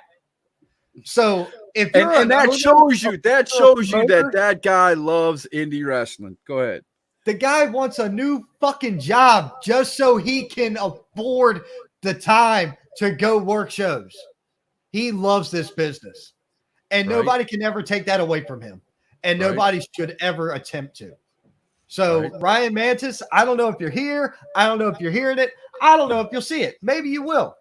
I love you, and I love what you do for this business. And I want you to know that. And I love working with the guy. Philip Rollins chimed in. Hey, you all. What's up, sir? Mr. Rollins. Bam. What's going on, Bam? What is that? HWA, right? HWA announcer. Yes, sir. Yes, sir. Man, hey, look. The HWA show was fun. My whole thing with that was there was just so much going on that it was different. The Bunkhouse Brawl. Yeah, the Bunkhouse Brawl. That's one of their biggest shows every year. And normally it's a full 30-man roster, but with all the stuff going on in the world, I ain't going to get into it. But, you know, that's one of the reasons why I've missed the last 2 HWA shows. You have no idea how hard that has hit me, sir. I cried. The first show I missed, I literally sat here at my desk and cried. That was the first show I have missed in like 3.5 years. Damn. Now, I didn't even know. I don't believe I even knew they were running on Saturday night.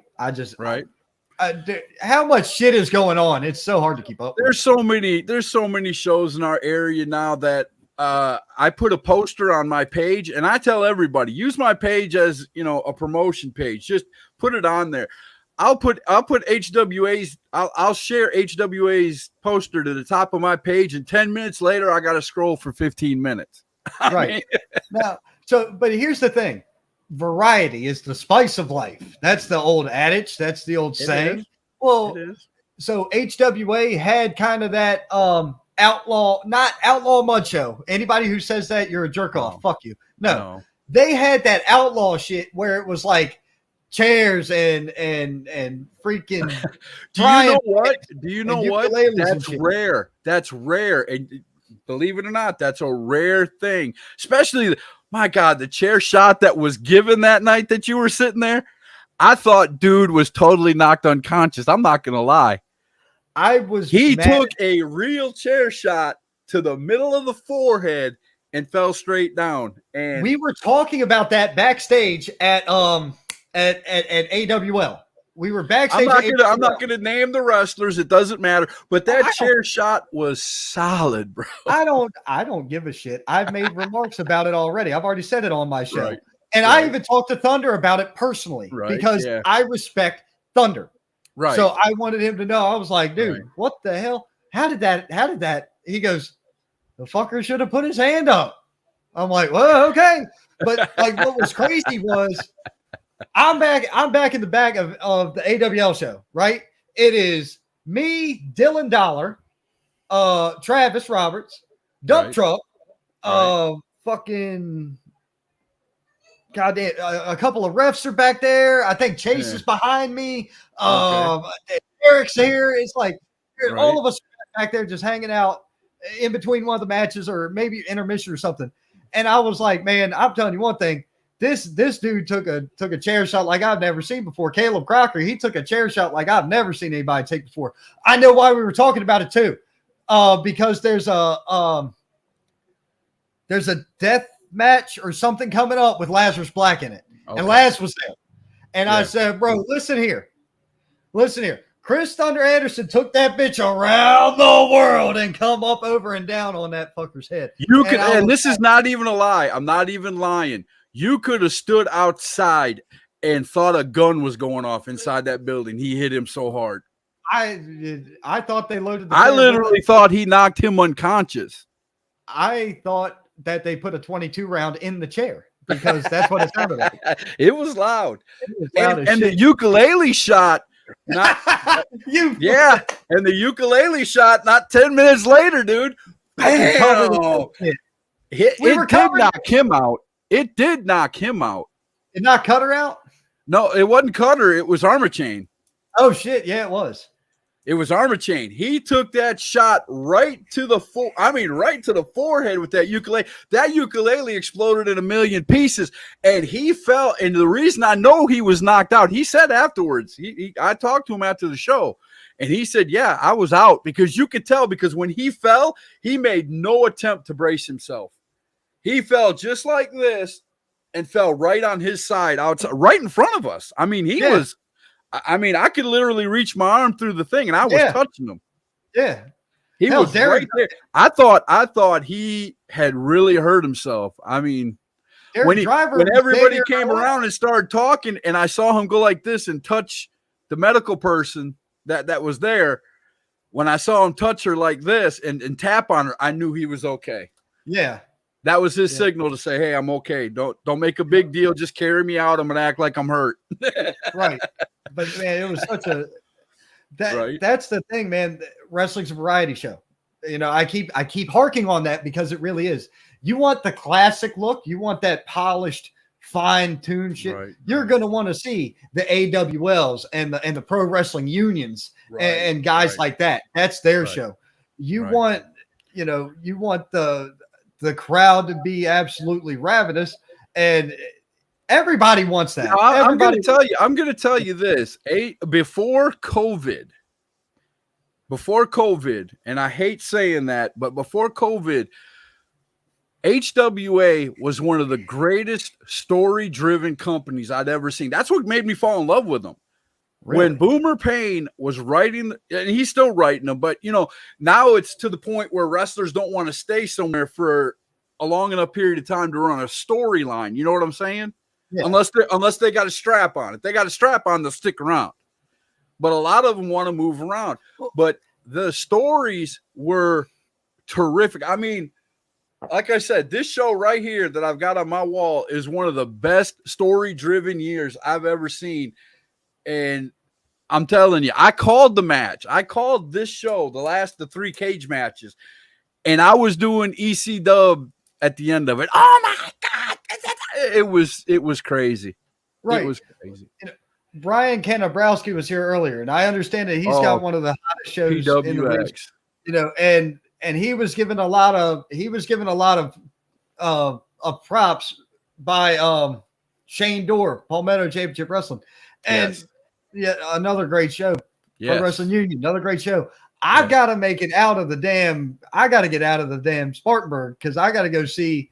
I need to go to Turbo and Battle Zone and 3 count. I need to make it. See, to all these like I said, my life's an open book. I'm not scared to tell anybody. I live on a check every month. I'm disabled.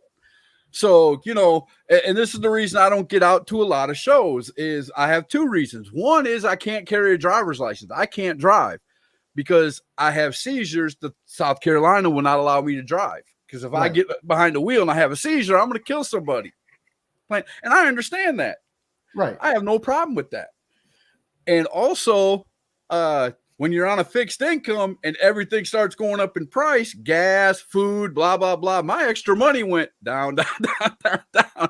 So now I'm basically sitting at home until the president or anybody else, and I'm not going to talk politics, starts getting this stuff to go back to the way it used to be, I'll say. Gas is going to like $7 a gallon. You can hang that. Isn't that crazy? Isn't that crazy? And I'm not going to get into, like I said, I'm not going to get into politics. We'll talk wrestling all day long, but isn't it crazy the way the world is now? I used to be able to go to, HWA is just 30 minutes from me. But my wife showed me today, we went to Walmart and back, and $30 worth of gas, bro. Just to get to Walmart and back. Because we have a big SUV, a family car. Yeah. It's a three rows and, still room behind the third row. And like an expedition. It's a big vehicle. Like you said, when you said, oh, my truck gets 18, 19 a gallon, I was laughing. I was like, try 13 to 15 in ours. I get 14 in my pickup. My pickup we get about the same thing in our car. So right. Oh, see, and that's the other thing. That's just crazy, bro. Let's I would love to go. I would love to, if I could, bro. You know me, and just like you, I would love to go to a show every week. I'd go to two. If there's one that's earlier in the day and another one at night, I would love to do the whole thing. But we're gonna play hypothetical. I just can't get there. We're gonna play hypothetical and just say you're gonna be at some shows. Okay. Oh, we've already discussed that. We'll make it happen. Me and you will make it happen because you live up the road from me. Shit, no, I don't. I live in Spartanburg. I'm like 30 minutes from you. Well, that's up the road for me. I mean, to me, it's just up the road.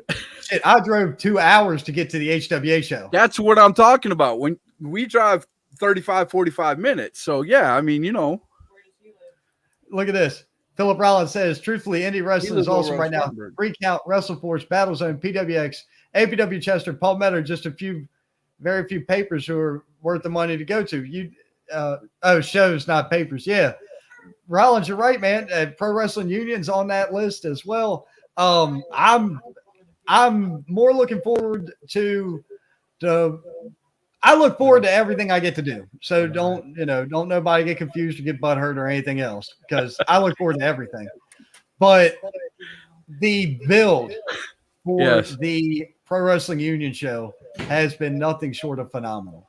Oh gosh, I love Cole McAbee, bro. I ain't gonna lie to you. He is. I've had him on my show probably a dozen times. He's probably the most. He's probably the guy that's been on my show the most. It used to be big country, but now I think he's got more than big country. I love promoting his shows, man. He goes all out to put on a show, and it's all about the fans, and that's what I love, man. It's yet again the different flavors for the different shows. And you're going to get, if you don't like what happens at show A, don't be pissed and say, screw indie wrestling. Go to show B. Then C, D, E, F, and G on and down the line, because there's an alphabet worth in this motherfucker. There is HWA, all those shows that Bam put up there and everything. And you hit the nail on the head earlier, man. Doesn't matter. Every show usually has 6 to 8 matches. You're going to see something that you like, probably at least one of those matches. If you like the high flying guys, you're probably going to, every show there's got to be at least one high flyer. I have never went to a show in the last 2 years that hasn't had some type of high flyer in it. I've never Luke Fury, Jacob Armachain, Kid Cutter, somebody. I've never been to a show that didn't have everything. Right. Exactly. So, but you're never going to, I even go to HWA and I get bored with some of the matches. I'm not going to lie. Not going to lie to you. Not every show is going to be a terrific show, because I like you said, I'm a Memphis wrestler. I like to give you an example, Chris Thunder Anderson's a perfect example. I like that type of wrestler. That's my type of wrestler. Right. I like the high flying stuff, but give me a reason for the high flying stuff. Don't just go in there and do spot after spot after spot. After a while, it gets. I just look and go, okay, yeah, you're good, kid, but you're not telling me a story. The cool thing about the tag team is, especially like Perfect Vision, I'm gonna use them as an example for this.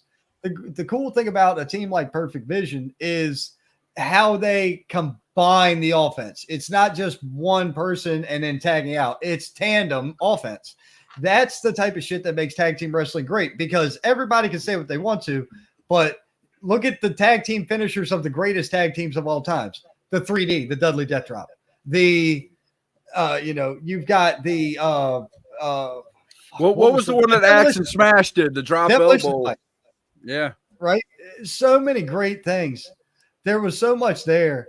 Now I just got sent a video from Impact Wrestling in Dublin, Georgia, with School of what the have you ever seen 505 Live, the School of Morton, when they put their show on?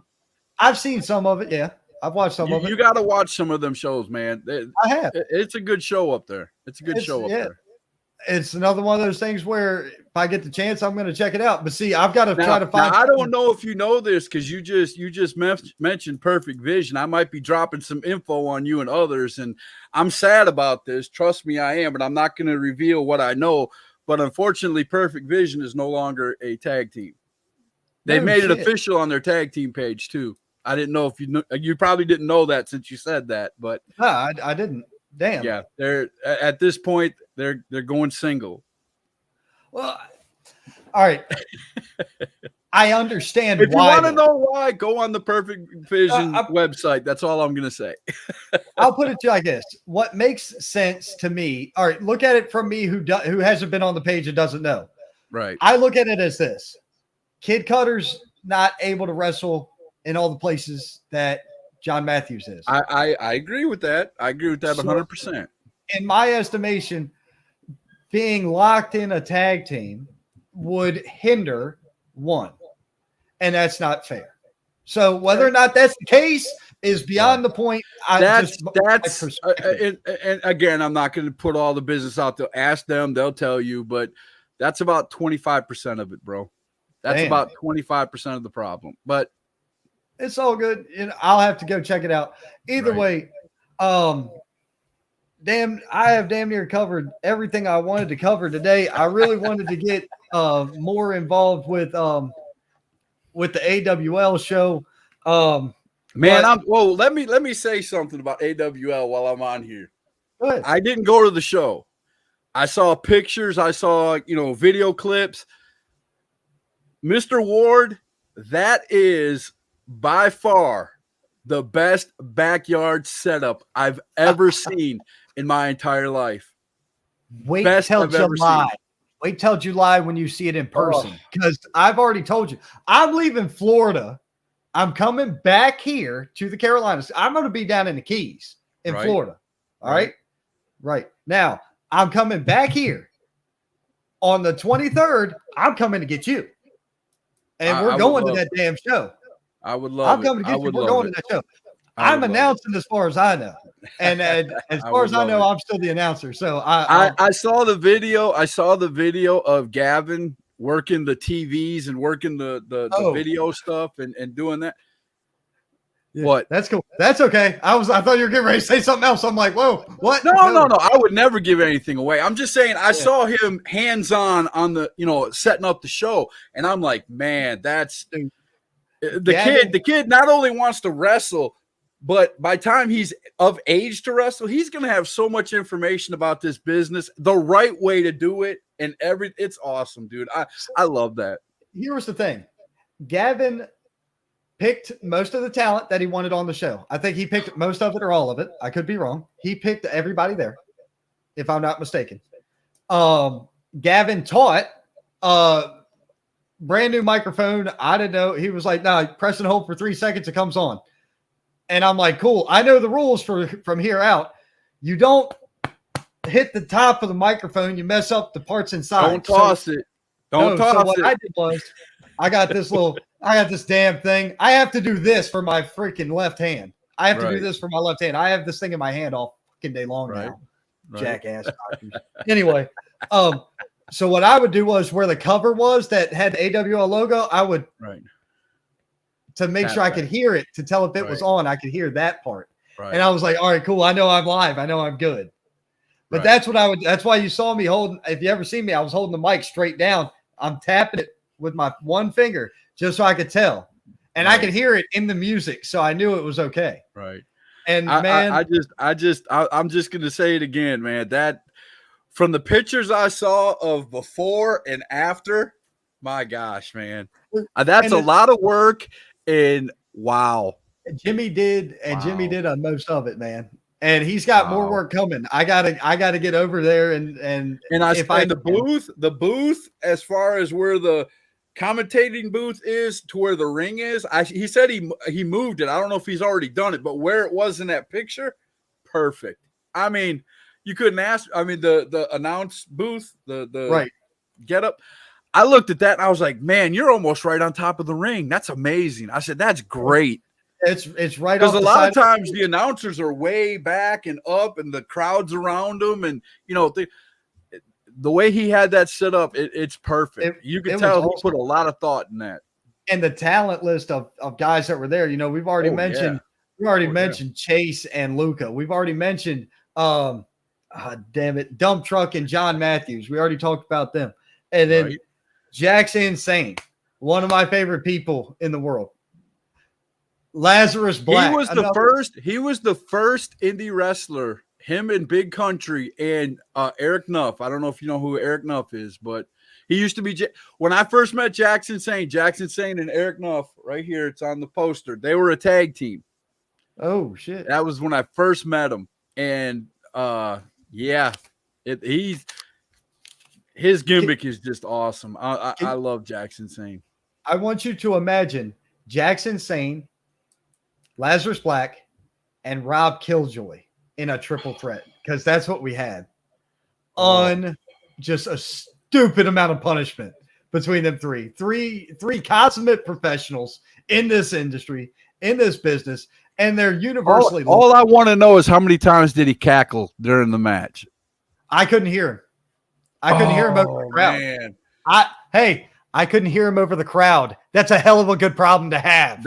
Yes, very good problem. But man, I'm telling you, if you have not gone to see Jackson Sane anywhere, I mean, he has put so much time and energy. There's a lot of, scary gimmicks out there, or, gimmicks like horror type gimmicks. They paint their face and they come out looking like demons or whatever. Jackson Sane has put, he literally pulls out his hair. Have you ever seen him do that? Yeah. He's been at places where he will literally go like this and the hair will come out. Right. I've been standing next to him when he does it. It's crazy. It's insane. The other, to add more to this, Elijah freaking Proctor and Kay Holiday put on a clinic. Man. Put on an absolute freaking clinic. Elijah Proctor is one of the most undervalued wrestlers. You don't have to tell me. I know. You don't have to tell me. I know. It's crazy. And I've introduced him now 2 or 3 times, and every time I see him, I'm like, "Hey, Mr. Price, how you doing, sir?" And it's one of those things. His entrance alone is worth coming to pay. He's a great wrestler, but his entrance alone, when he does his entrance where it's dark, some places he can't do it. Where you turn down the lights and he has his, his mask, and he comes out and he jumps on the ring and he grabs the ring rope and he does his thing. Oh my gosh, dude! Yeah, it's like an Undertaker entrance in a way. I just love watching that. It has that feel to it. And then Kay Holiday. I think Kay Holiday is highly underrated. I really do. George Michaels Jr. is what I nicknamed him a long time ago for myself. My son loved him because he was wearing the Bowser singlet. He had Bowser, and my son's a Mario fan. George Michael was. I meant Bret Michaels, the lead singer of Poison. He when he wears his bandana, he looks kind of like him. But in my opinion, both of those guys are very underutilized and even underrated talent in this area. I think they're very good. They're very good hands. They're very safe in the ring. Everything is nice and crisp. I just add those two together on that. I got to watch part of their match. And what I saw, I was like, motherfucker from Baltimore. Look at this shit. Damn. Now the main event event of this show, you're going to love these names. And then we're going to talk about the guy Storm that I remembered from an hour ago. I still got it written down here. I was going to remind you. Very good. The main event of that match or that night was the Foundation, Dylan Dollar and Travis Roberts versus the fucking Soul Patrol. The heart of independent wrestling in South Carolina. In my opinion, if there was no Soul Patrol, the indie wrestling scene wouldn't be shit. Right. Because tag team Soul Patrol was baby in this match, right? Soul Patrol is anything but baby. I've seen him come out heel. I've never seen him be heel ever. I have. I've only known them as baby. Man, one of the best stories I ever had about Soul Patrol. I think I told this on hashtag one time. My wife embarrassed me with BB Naturally back in the day. Had her sing happy birthday to me. Yes, she came out, gave me a kiss. Well, I got her back because Soul Patrol was at EWF at the time before they changed to HWA. And Soul Patrol would come out and they do their dance, their dance and stuff like this. And they had the robes and stuff like that. Well, I went behind the curtain back there and I asked doggone it, I keep forgetting his name. Dion Johnson. Black Cat.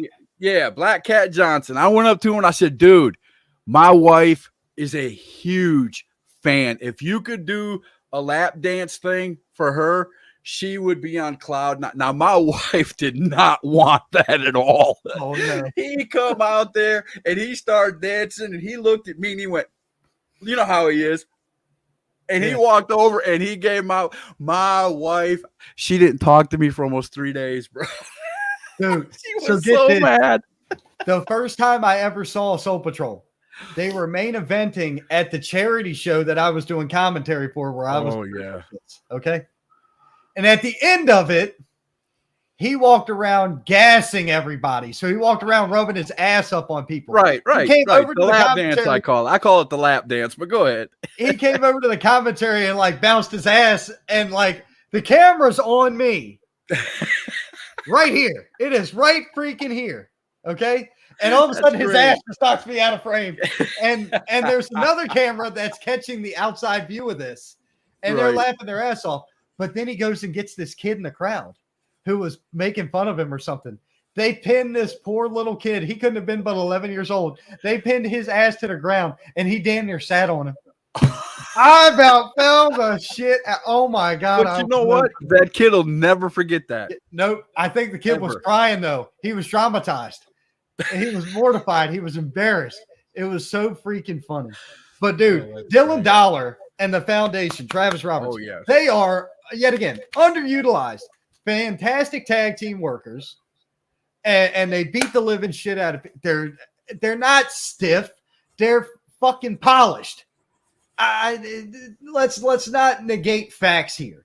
Yeah, some people can. They are the epitome of old school meets new school wrestling. Yes, I agree entirely. I love watching them guys work. That was the main event for that show, and it was a fucking hit, dude. I'm telling you, AWL reminded me of it's like that. You remember that childhood wrestling feeling? The shit you watched growing up? That's what it was. I was a goddamn kid again. And I'm having to do the announcing. So I'm trying not to get too invested so that I don't mess up. Because I know me, and I know it'll happen. You're trying not to mark out. You guys were talking about it earlier. You were trying not to mark out. There's certain situations where you have to take yourself out of it. Oh, yeah. Don't get messed up. And that's what happens. Well, good evening to you too, James Kiefer. I'm not sure who you are. What's up, James? Show, brother. What's up, James? If you've never seen my show before, I'm sorry. I cuss a lot. Anyway, I shared you on my page too, so hopefully a lot of my followers will come over and check you out. Now, you want to talk about? Did I miss Luke Fury? Whoops. Yep. Gavin, you did. We were talking about Gavin. Listen to this. If you're still listening, listen to this. You, Luke Fury, Jacob Armachain, and who else? Kid Cutter in a ladder match, and we're gonna put $500 in a bag over the ring. Fuck yes. That would be. Take my money, please. Yes. Yes. Take my money, please. But yeah, you were talking about, you want to talk about this Storm guy. I've got one person, one tag team to ask you about, and then I know it's your show, but I got to bring up this tag team and ask you if you've ever seen them. Have you ever seen NAV? Nope. The New Age Villains. Oh, no. Okay. The New Age Villains is who is it? Who are the wrestlers? Because I'm trying to think of their names now.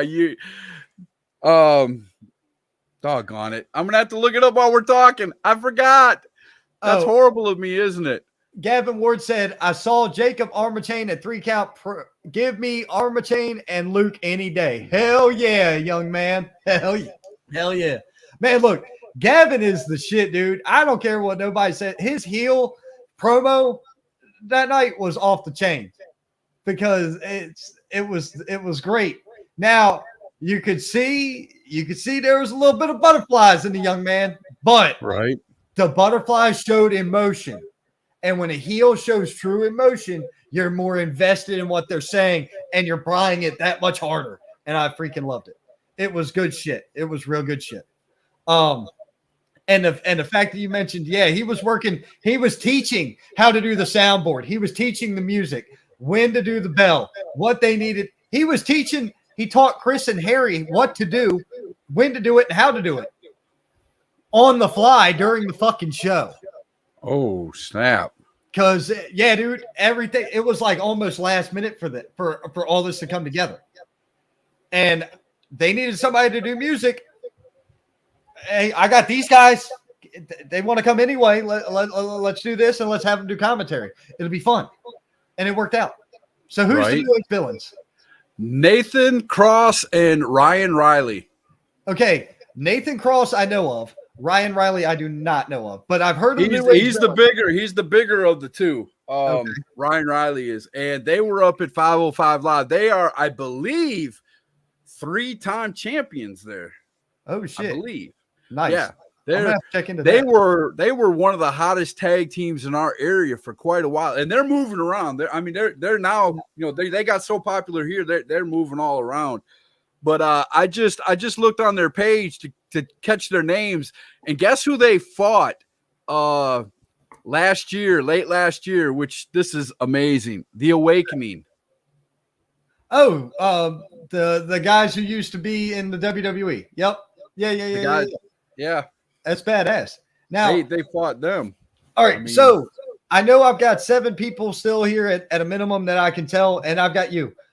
The name that I wanted to bring up is Ricky Storm. Ricky Storm. Does anybody out there remember the name Ricky Storm? And I'll tell you why I ask you this. I went to a store the other day and I asked for something and they didn't have it. And the guy made me an offer on something else. And I was like, you know what, dude, here, just take the money. He offered to buy it for me. And he don't know me from fucking Adam. So I'm like, oh, dude, this is cool. I'll pay for it. $2. Right. And I said, hey, man, do you happen to like wrestling? He said, well, yeah. And he had this weird smirk on his face. And I couldn't figure out like you didn't know? I had no idea who he was. So anyway, I said, you're local to the area, right? I said, do me a favor, man. Come on out. If you're not busy, come on out to his show and check it out. He goes, well, my daddy was a wrestler. His dad was Ricky Storm, who passed away last October. I know there's got to be somebody who knows who this man is in this area because I racked off names and he knew everybody's name I mentioned. So I don't know. I don't know who knows Ricky Storm. That was a professional wrestler, but anybody knows Ricky Storm. I met his son, Nick, and he seemed like a good kid. And, I hope, to see the kid in the crowd at the next couple of shows we go to, because that's that type of interaction that I also think is missing. Right. How often could you walk up to somebody randomly and be like, hey, you like wrestling? You got any interest in wrestling? Come check this show out. Do you know how many people would come and check it out just off that? Some bitch talking to you in a store? Right. That's going to give you more than a lot of things, especially if that's you like a store in a gimmick. That's like the show you were talking about, the Bunkhouse Brawl. The Saturday of the show, a woman named Missy, who you know who Missy is. Missy Childress, yeah, I met her. Yeah, Missy. Nice Childress. lady. She called us up the night before. She called me up the night before, and she was like, "I'm going to go out to the flea market in Forest City, and I'm going to pass out flyers for the show. Oh, I will meet you there. If you want help, I will meet you there." And I did. And me and Luke, her son, I love the kid, man. We were out there passing out the flyers while everybody was coming into the flea market. Hey, you want to come out and watch wrestling? 30-man over the top battle royal for the championship. And some people were all for it. Some people didn't like it, but man, I'm telling you, you should have seen the number of people that were like, hey, there's wrestling. That's pretty cool. We call them foot soldiers. Yeah. Those are called foot soldiers. That's exactly what that is. Yeah. And that's good shit. And she was the only one who figured out I was going to be there. Nobody else expected to see me there, but she read between the lines on the Facebook shit. And she said, that asshole's going to show up to the bunkhouse. I didn't. Dude, you saw my face when you walked in. I had no idea. At first, I didn't even recognize you. Yep. Because I'm used to just seeing you from here up, like you're looking right now. That alone was worth the price of admission. I said that to you there and in person. Yeah. I meant every word of it. That alone was worth the price of admission. To have all three of our shows at one place, that made dude, you're the only picture on my Facebook page. When you go down, us four is the only picture that's in the memories thing, that when you read my information on my page, right underneath it has the picture of us four in memory. It has us four. You're every that's the only picture I have there. I told my wife, I said, I'm making sure this picture gets seen, because it's not every day that three podcasts, four guys get together at one show and had a great time. I said, I want to do that more often to other shows, not just HWA, but other shows. We're going to work on that. We're going to work on that. But could you imagine, man, I'll put it like this. The ability of a promoter to utilize especially independent wrestling, to utilize podcasts as an additional platform. Yeah. My viewers, your viewers, their viewers, our viewers, all these different people, it's one big conglomerate. And the bigger it gets, the better it's going to get. No doubt. No doubt. If your show draws 50 people, sorry about your luck, but maybe next time, maybe you need to get out there differently. I don't know. Something's wrong, because when I go to shows and there's almost 100 freaking people at a backyard private event, invite only, damn near invite only, there was still only 100 people there. I'm not going to lie to you. I'm not going to lie to you. And he'll tell you too. I was getting a hold of Mr. Ward. I wanted a ticket. He was like, well, it's invite. We were going to do it invite only, but we got so much interest that we have X amount of tickets. And by the time I got back, they were sold out. Yep. Man. I was like, wow. Okay. That was a tight knit shit. And like I said, hey, Jimmy, put it on the books. Larson's coming with me.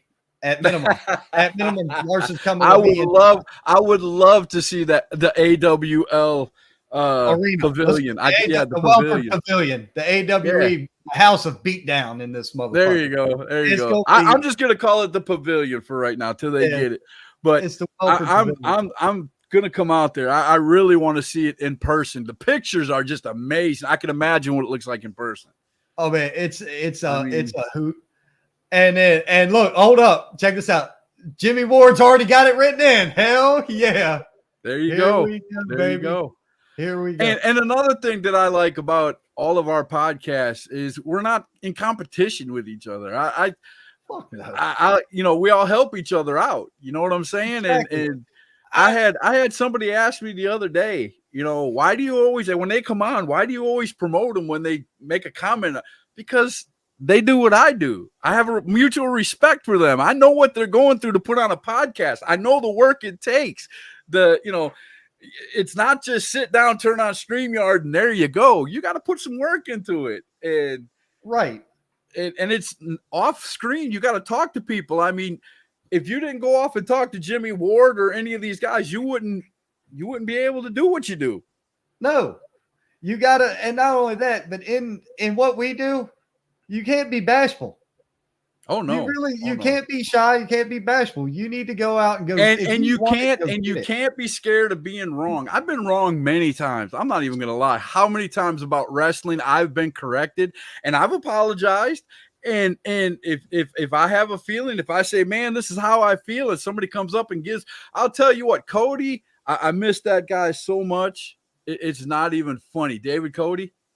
He did that to me all the time. I'd say, man, wrestling should be like this. And he'd call and give me another perspective. Well, Scott, what if this happened? Or what if that happened? Or what, why don't you think of it from this perspective? And I was like, I hate you because you're right. Yeah, man. But I mean, that's the great thing about what we do. You got to have a pair on you. You got to be willing to talk to people. I hate people. But I still force myself. Dude, the only thing that I don't like, and I'll announce it on your show, I'll never say it on my show, is when somebody bugs the crap out of me, and they've already been on, like they were on like 2 weeks ago, and they're like, Scott, I want to come back on. Scott, I need to come back on. Scott, I need to come back on. Dude, you were just on 2 weeks ago. I want to get a bunch of, I love putting people on more than once. I've got a 5 times club. I mean, I love people being on more, but if you don't come in with something different or something to say, if it's just you wanting to come back on, I've got other wrestlers I got to see and, or put out there or promote. And, we can book, if we sat down and booked me, you, Harry, Chris, we could book ourselves for a year. I mean, easily. I'm not doing that though, because the reality is right now, my next several weeks are dedicated to pre and post shows, pre and post events. I've got Cole Maccabee back-to-back weeks. We're going to promote the Wrestling Classic. Then we're going to break it down the very next day. Now I've got to, I don't mean to interrupt you on your own show, but there's one show that I want all of us to get together and talk about, and that's WrestleMania. After the 2-night event, I want all of us podcasters, if we can do it, to come on and talk about WrestleMania. Tuesday night, Roundhouse Rumble, WrestleMania edition. Fuck yeah, go. Let's do that. The Tuesday after WrestleMania. Hell yeah, you got it. Because, hey, look, I'm waiting on a text for something. I may have to do a Saturday special. My birthday is 4 days after WrestleMania. My birthday's April 9th. I turned 51 on April 9th. So okay. That's about right. Let me pull up the calendar here. Let me see. I think it's on the 5th is when 2nd and 3rd are Mania. The 5th is my wife's birthday. Okay. And the 9th is that Saturday after. Now, the thing about the Saturday after is this. Oh. The Saturday after, I'm already obliged to an event, and that's Sunday.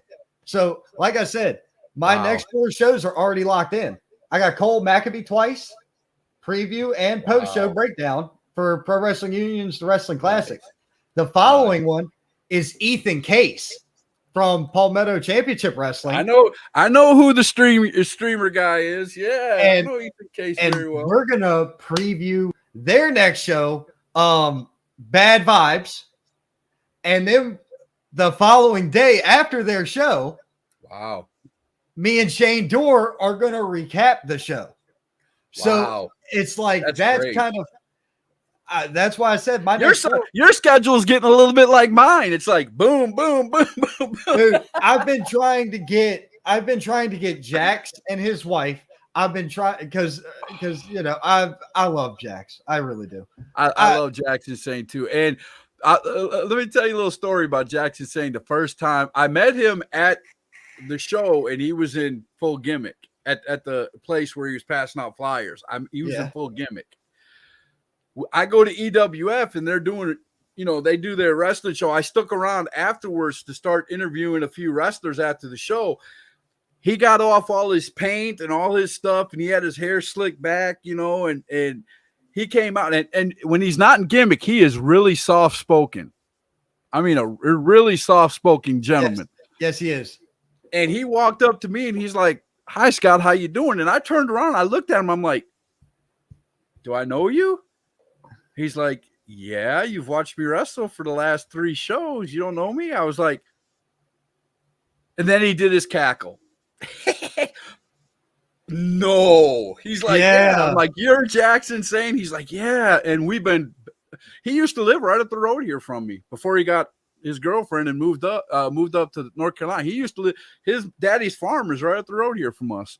No shit, man. Yeah. I'm not all that familiar with that area, but I've been through there. Now, the funniest story I have about that area is I was walking through downtown in my full work get up. So I got a safety vest on and all this other shit, and my van's got lights flashing.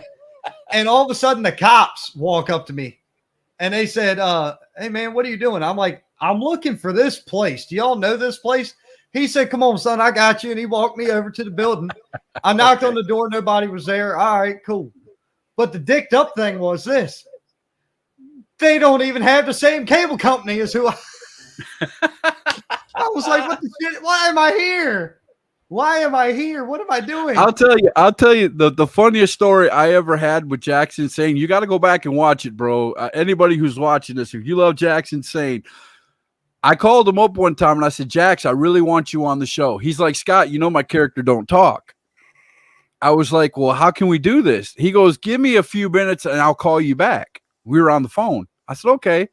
He calls me back in a few minutes. He goes, "Your show's at 7:00, right?" I said, "Yeah." He goes, send me the stuff and I'll be ready by 7. I'm like, "What are you doing?" He goes, "Just be ready." I said, "Okay."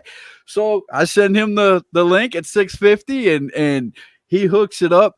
He did his whole show in a pigsty. In his dad's, it was in a barn. I mean, you got to go back and watch this, man. He did the whole thing in a barn. He was like, and he would barely talk but he would answer. He would answer the questions and stuff. Like, it was an amazing show, man. It was one of the best shows I've ever did. You send me that link. I'll send you that link I was talking to you about earlier. But anyways, hey, look. All right, Iron Man is fucking tired, man. 3 hours and 45 minutes of a show. I think I got you, man. Hey, and we love every minute of what you do, bro. Let me tell you, I've been here for 3 hours of it, and I've loved every minute of it. Keep doing what you're doing, man. I appreciate it, Scott. To everybody up the road, once again, next Sunday, I will be in St. Mary's County in Southern Maryland. If you want to talk wrestling, hit me up in the messenger. If you want to be on the show, hit me up. We got to have Cole on because we got to preview the Wrestling Classic. There you go. But at minimum, I'm probably going to go at least 2 hours there.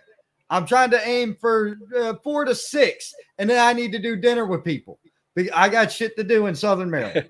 I have a problem doing an hour a lot of times, man. An hour is a long time to talk, but you do 2 and 3 and 4. And I don't want to hear you. You were on for hours with that one cat earlier this week, and it was freaking money. Josh Steinborn. He broke the record on hashtag, dude. The record on hashtag was 2 hours and 39 minutes. And he broke it by like 3 minutes.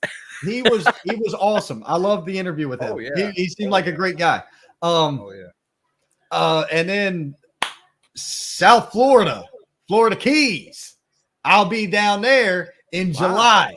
I'm going to film one of these from down there. I don't know if I'm going to be at a bar or I'm going to be on the beach. I don't know where the hell I'm going to be, but we're going to find a place because the Saint is coming to South Florida and the Saint's doing his show. I'm going to put this shit out there. Where I'm not trying to be nosy, but where in South Florida? The Keys. I'm going to be all the way down in the Keys. Ooh. Key West. All the way down to almost Key West. If I'm not in Key West, you got to do one out there by the Gators. You got to do it out there by the Gators, man. No, fuck that. I can't move that fast anymore. I am not interested. Do I look like I belong on that show? Alligator don't buy good on full moon. Whatever. He looks mad. I want to touch him. Never. No, I'm good. This ain't swamp people, brother.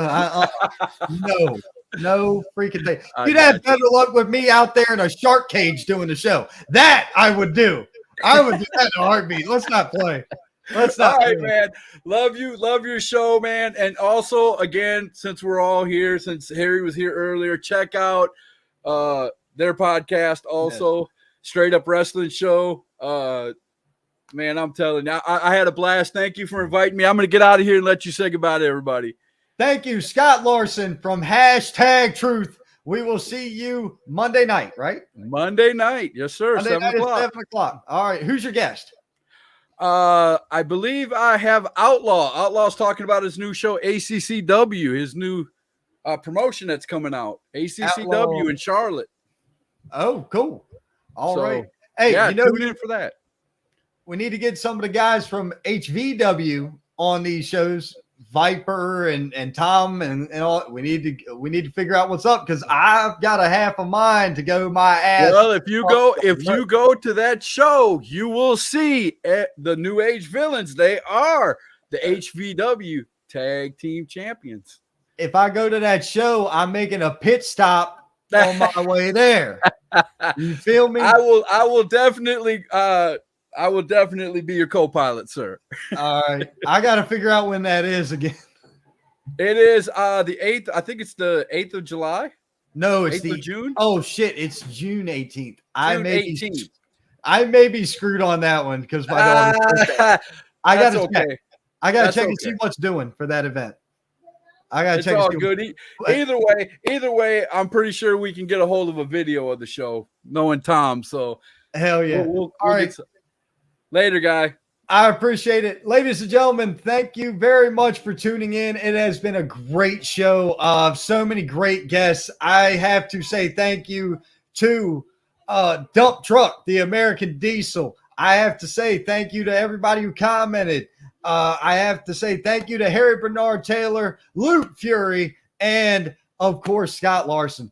Ladies and gentlemen, thank you all very much for being here and all the comments and everything. I appreciate every last one of you. I will see you Friday night live in Packlet, South Carolina. I will see you the following weekend live in Union, South Carolina, or 2 weekends from now. Sorry, 3 weeks from now, whatever the fuck it is. I'll see you then in Union. Then 2 weeks beyond that, I will see you yet again down in Columbia, South Carolina. Ladies and gentlemen, it's busy. It is busy. The wrestling business is on fire and business has picked up. All right. Thank you once again. I love you all. Hit that like, hit that share, hit that subscribe button. YouTube, Twitter, Twitch, Facebook, all three of them. Look for me on the podcast networks. I guarantee you find the show. It's been real. It's been fun. Hell, it's been real fun.